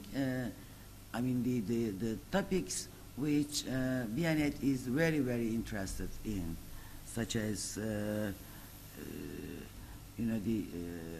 alternative media, and then networking, politics, and all.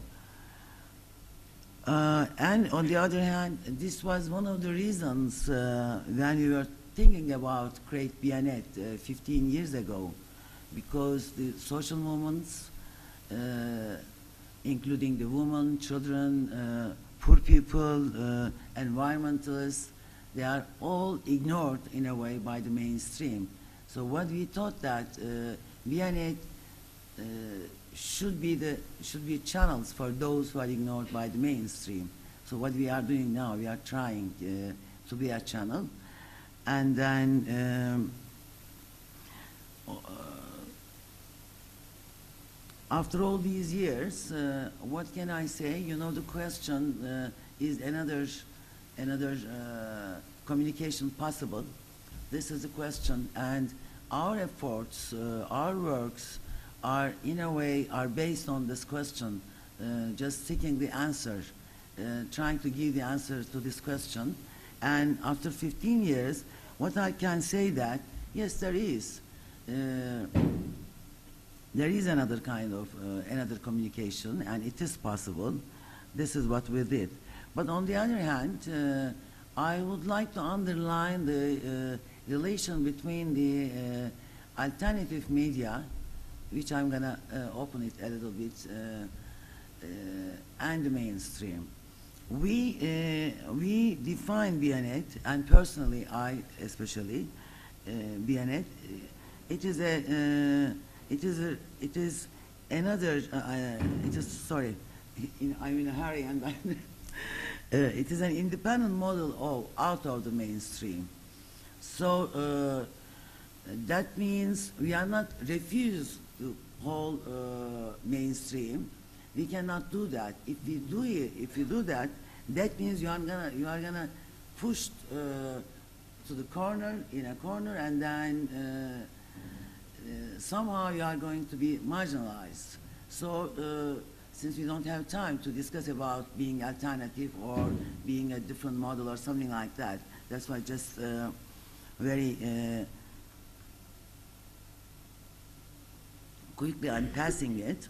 And then what I'm trying to say that during this 13 years, we have a feeling and observation, and there are some concrete examples that there is a relation between mainstream and Biyanet, and then it's not easy to say that, but somehow I think we managed to affect them concerning the language, concerning the looking at the issues. We are making a story, and then the mainstream sometimes, very seldomly of course, just quote it completely, the story, but mostly if they are interested in, do it again. So what I'm trying to say that mainstream is not a unique, I mean what do you say, yani tek bir parça demek istemiyorum. It's not no, it's not the same. Yeah, homogeneous. So there are different level, and then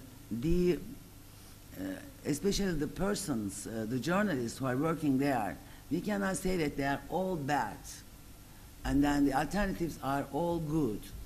This is really important for me, and then you can do, as you all know that, when you look at the, you read some columnists, and then you agree from time to time.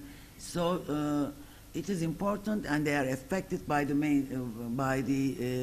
Biyanet's kind of independent media. But this is very slightly, I have to say it again, that doesn't mean that they are just looking at us and then they are making their reporters. So that's it, I think. So. Okay, what thank you very much again. Thank you, for Nadire. everything.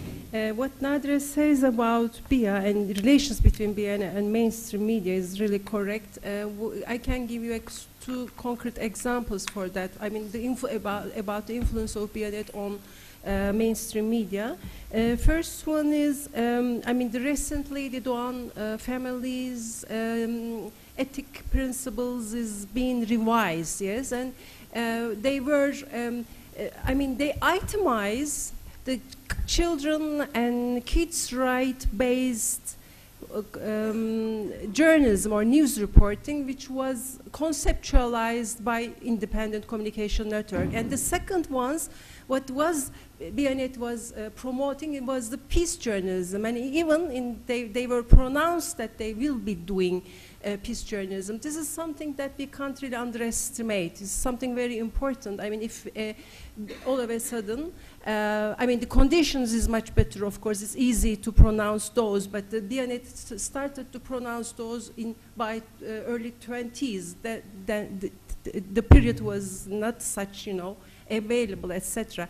But now, although it's easy, I mean, still I see it as a kind of progress, very important progress in terms of what kind of influence Biyanet had over mainstream media. And the second concrete example is, I mean, they changed, for instance, the violence against women. The woman was, for instance, was titled as, or the wording about the women murders were, kind of indirectly expressed, but now they started to call it as men's murders, for instance. This is another kind of important influence that Biyanet did on wording of mainstream media while covering violence against women. Otherwise, they were covering, the traditional way, kadın öldü, yani the woman ölü bulundu, you know, the hiding the subject who did. So now it's openly, I mean, this terminology change, I think we owe to, not only of course to BNet, but to other feminist publications, feminist media too. But these two concrete examples are important, I guess, in terms of, you know, seeing and understanding how contributions BNet did to mainstream media environment. So, John, please take your turn. Okay, very briefly indeed, let me first express my thanks once again to SEVDA and everybody who made this conference possible. It's been, even in the 2 days that we've been at it, remarkable in its range of coverage. We've looked at video, we've looked at Facebook, we've looked at Twitter, we've looked at popular music, we've looked at hydroelectric projects, we've looked at activist video workshops, we've looked at a feminist magazine, we've looked at hacking, we've looked at workers' protests covered by alternative and mainstream media.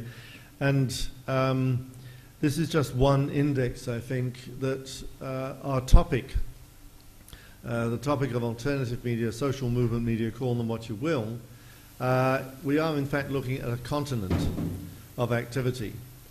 And this is one of the two metaphors that I would just like to put in front of you. The notion that what we're looking at here is a largely unexplored continent of enormously different activities in different formats, in different places, at different times. Some of them very short run, some of them lasting for decades, even centuries, like various phases of the women's movement, of the anti-slavery movement, of the labor movement, and many others. But there's a huge variety of activities here and a huge variety of media supporting and expressing those activities and extending them. But it is actually quite a continent of activity and a continent for research as well. There's a huge amount of research, good, bad, and indifferent on mainstream media. There's urgent need for much more extensive and profound research on this continent, still largely unexplored. And the other metaphor I'd like to put before you is the extent to which all these activities, in some sense, it's almost like water, which on one level, water is perpetually trying to find its own level. It seeps into any place it can get to, even our dean's roof.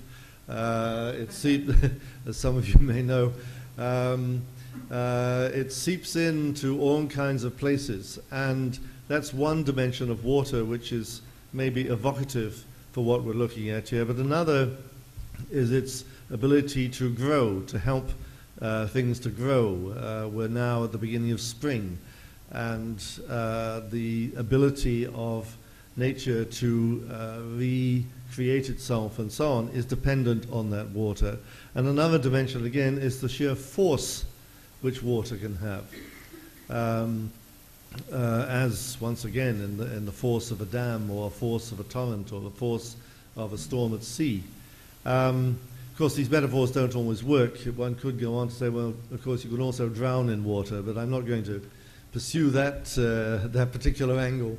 But so think of a continent of activity, think of the power and the searching quality of water when you think of this area.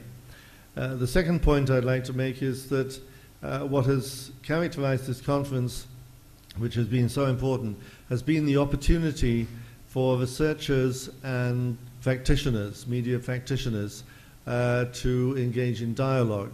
We have to hope that our academic programs these days are encouraging graduates who in fact easily do both, who walk both sides of that imaginary line. But as we know, it's not really an imaginary line. Very often it's a line where people don't talk to each other across it, and it's to all of our mutual loss that that dialogue doesn't happen. And this conference, in my view, has been a model in trying to bring that kind of dialogue about and make it possible. The third thing which has come out, of course, is this kind of triangle. of alternative media, mass media, and social media. And it's convenient to think of it perhaps as a triangle, 3 separate zones. But of course, we have to be careful not to overdo that. It's momentarily convenient to think of it as 3 different points. But as everything in the last 2 days has showed us, these are actually multiple points which overflow into each other, which are porous, and where defining things too strictly in terms of the technologies involved or even the ownership involved can lead one to oversimplify the opportunities which exist in this, I'll call it again a triangle. Fourth point, which came out very much of this morning's presentation by Marco Kühne, is the very difficult question of violence as communication. And one could say, well, you know, that's not a social media thing, that is not a mass media thing, that is not an alternative media thing, violence is something else. But I think that something where there are such profound ethical issues involved is something which we can't simply steer away from because it doesn't quite fit a framework. And one of the things, of course, one has to raise, and it's very commonly raised, but I'll raise it again, is the extent to which, when we talk about violence, are we talking about violence, violent action directed against things, such as burning a building, or smashing windows, or are we talking about violence against people, against humans? And for myself, there is a profound difference between these two activities. I'm not saying I automatically approve of people breaking windows or burning buildings or whatever. I'm simply saying that on an ethical scale, there is an important distinction between these two kinds of activity. And our mainstream media in the countries I know typically put these things together in their reporting of these demonstrations and events. But the problem there is that the mainstream media we have typically have very corrupt ethical news priorities in this regard. Because very often, as people have pointed out today, very often they don't report peaceful demonstrations. And so this places a very difficult ethical burden and set of decisions on people who wish to exercise their democratic rights as citizens to protest some injustice. If it's the case that the mainstream media will not report something unless some members of the demonstration start breaking windows, right, or setting fire to something, or hurling rocks at the police, what does this say? I mean, is this something which we have to acknowledge and say, well, if we want coverage, some of this has to happen? Or do we keep to a strictly peaceful protest? And if peaceful, then sort of are we condemning ourselves effectively to silence? So I have no quick answer to this, and I think different situations require different reflections. But I think that violence as a form of communication is something which is an ethical issue, a social, political, ethical issue, which we cannot avoid talking about and thinking about and worrying about as extensively and carefully and thoroughly as we can. And that leads me to my last point, which is that the virtually absent alternative media scenario for these 2 days has been the one which was actually mentioned by one questioner, I think, in one of yesterday's sessions, which is the role of repressive, ultra-rightist, racist, sexist, etc., homophobic, anti-immigrant media. which are also part of our environment, and which also in a series of countries, England, the United States, Germany, and elsewhere, themselves actively encourage violence and promote violence against sections of the population. So if we're thinking about this whole zone, I'm trying to suggest to you that difficult it is and unpleasant as it is to end a successful two-day conference by thinking about the unacceptable issue of violence, we still, nonetheless, cannot throw that away and pretend it's not there. Thank you very much. We thank you, John. And now I like to give the floor to our friends, our contributors. If they want to say, if they want to add something more about the issues that we've been discussing and you couldn't find time to express. I mean, some criticisms perhaps, or whatever you like to raise. Marco? Yes, thank you, John, for your summary of parts of my report. And I just want to add one more thing concerning the violence. Maybe I was a bit too black and white this morning. Of course, there's been, it's not only violence that draws the attention of mass media to a demonstration or a manifestation.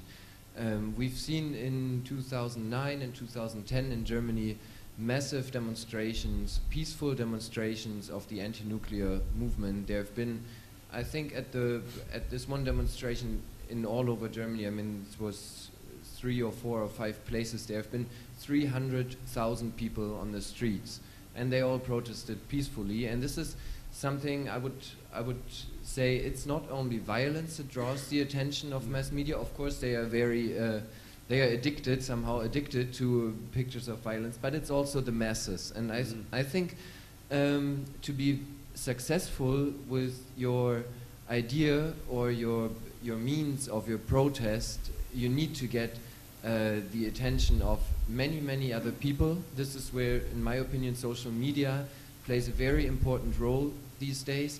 But then if there are many thousand people on the street, police will not be able to stop them, and they will not try. At least, I hope, will not try. And on the other hand, the mass media will cover this event because it's just too much to be left aside. So I would just catch up and see it more positive. So of course there's violence, we don't have to forget about it, but there's the opposite, that is masses, and let's hope there's many issues where many people meet and go to demonstrations in order to raise attention and get the attention of the mass media. Any other contributions? What is the time, Gökçen, now? Nadire to leave. Seni gönderelim, devam edeceğiz. Mike. It is an invitation for everybody who's here, starting with the contributors. You know, Bianet is, on the other hand, is a collective, and then it's everybody's. So that means everybody is very welcomed to make any kind of contribution, including the articles and everything. So thanks in advance for everybody, and bye.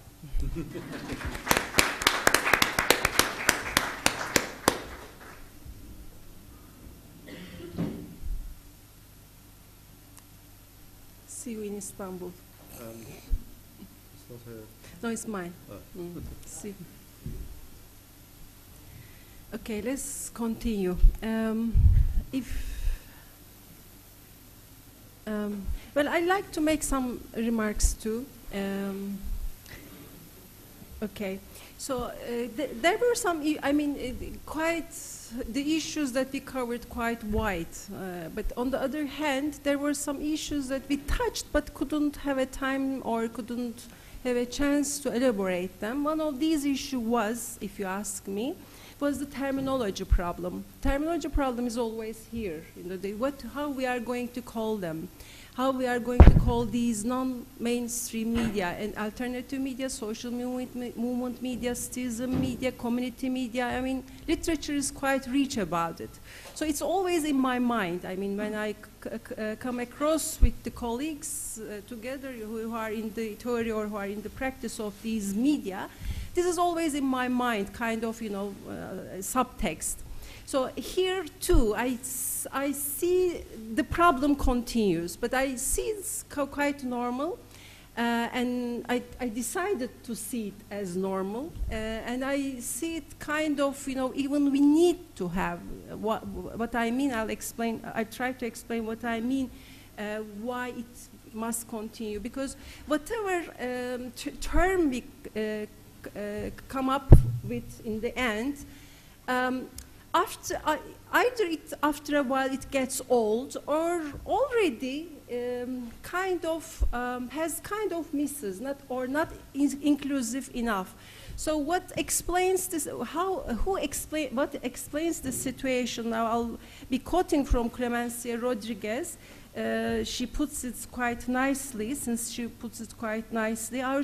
Our theorizing uses categories too narrow to encompass the lived experiences of those involved with alternative media. It is like this part I like most, it is like trying to capture the beauty of the dancer's movement with one photograph, she says. So it's this situation. I mean, we have all variety, richness of these examples of alternative media, but it's really difficult to name them with a term, with specific concrete term. In the end, she comes up with a term that aims to, has a claim to cover all, which is citizen media. But in fact, as John Downing takes our attention, it is not enough inclusive to citizen media thing. For a while, I was thinking that, yes, okay, I solved the problem. Citizen media fits. But then when I read John Downing, his criticism about the term, yes, it's not inclusive enough in the sense of excluding the non-citizens, for instance. I mean, then here another discussion may start, because when Chantal Mouffe, Ernest Laclau talks about citizen, they don't necessarily mean by the citizenship that the formal one given by that nation state, but this is kind of, deep discussion. We don't have time to go for that. But still, it's there. I mean, the immigrants, the non-citizens, what will happen to their media, for instance, if we use the media? I mean, this sense, problem continues, and I see it normal, and I think it's kind of enriching, and I think it's not something that we have to get rid of. That's right. Yeah. This is the one point I was going to. But what we understood out of all these discussions, more or less, these alternative, whatever you call it, alternative media, other media, non-mainstream media, I use it interchangeably, tell you the truth. If I'm so fast, and if I don't I don't want to take the risk of giving more explanation, I simply say alternative media when I'm lazy. But otherwise, depending on the context, etc., time to time, depending on the context, also if I'm sure about what kind of media is the issue we are talking about, then I say, I try to use the proper term, community media or social movement media, etc. Otherwise, I use it interchangeably. I'm not recommending you to do the same, but still, is kind of just to tell you what I am doing. But I think at least the people here are more or less agreed on what those media are, yes? Non-hierarchical, maybe commercial, but not profit seeking. In terms of structuration or publishing, etc., kind of alternative, different than what mainstream media is doing. What else? Participatory, for instance. But the most important, I don't know which are those are really essential musts if we are talking about alternative media. If you ask me, the content really. If the media gives a way to those people that who were suppressed, who couldn't speak up, who couldn't find the channels to express themselves, I think this is the most important, I mean, the essential part of all these things. But of course, you know, the others, for instance, I'm criticizing behind Nadir, I can't talk much easily, criticize her much easily what they are doing. For instance, they are not enough participatory. I mean, a good example, but at the same time, it's a model too, you know, for alternative media or for whatever you call it. So, I mean, again, it changes. I mean, which of all those will be accepted as essential must. So, again, you know, something that we have to make some reflections on it. But I see the content most important part of it. I don't know if you would agree on that. So these are the remarks that I was going to do. And if you have any counter arguments, they are welcome.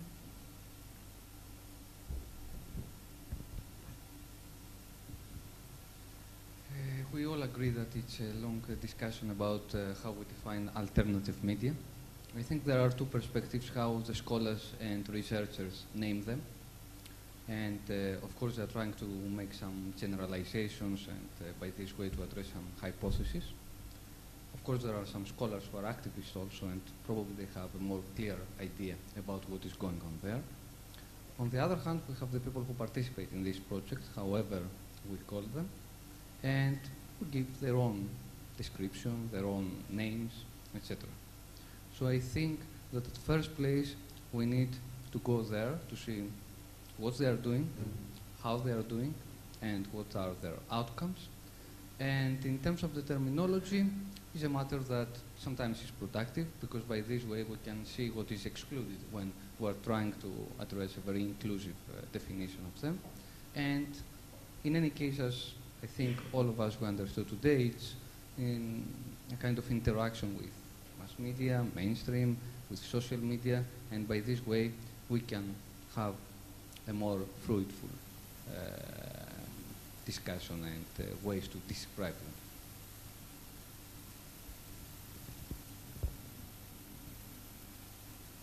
Any more contributions on this? Seems everyone...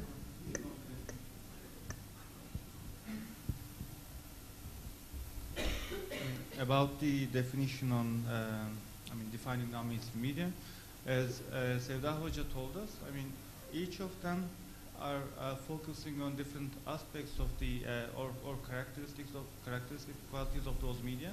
And correct me if I'm wrong, but I think I'm now referring to John. And in one of your articles, it was saying when you focus on one definition, it's going to be neglecting the other aspects of the, or characteristic qualities of that media. So in my case, for example, I cannot call all of them community media or citizen media. I mean, they're all different. So it changes from time to time, and we should use them in an interchangeable way, because this is the nature of the field, I guess. I agree, yeah. Or the nature of the continent. So how have you solved your how have you solved the problem in your thesis? Non-mainstream for the moment. Saying non-mainstream. Yes. But I can also use alternative because I mean I'm comparing, and as I'm showing you that approach of Bailey, and in their work they call it alternative media because they see it as an alternative to the mainstream. So it should be also covering my thing. Yes, Altu. Being on in the organizing committee, I would like to thank everybody for being here, really. I mean that, and we weren't expecting such a fruitful and crowded 2 days. That's true. But also, one of the feedbacks I got from one of our graduate students yesterday was maybe thinking about making this event a yearly event, the same topic. So there is no such thing yet in Turkey. So maybe we may really think about seeing this crowd still in the last day, everybody's tired, but still we're crowded here. So maybe we may think about this, and everybody's participation or contributions or ideas about this issue is also welcome. I mean, I'm talking in the name of everybody from the department, but really, this is how I feel. As long as you are ready to work, I mean, for that's an issue. again. Rotational basis. I will just be encouraging you. Seems everyone tired and exhausted, huh? So shall we finish now then? Can I take it that you want me to finish? Okay, thanks again for all your contributions, each single of you. Thanks a lot.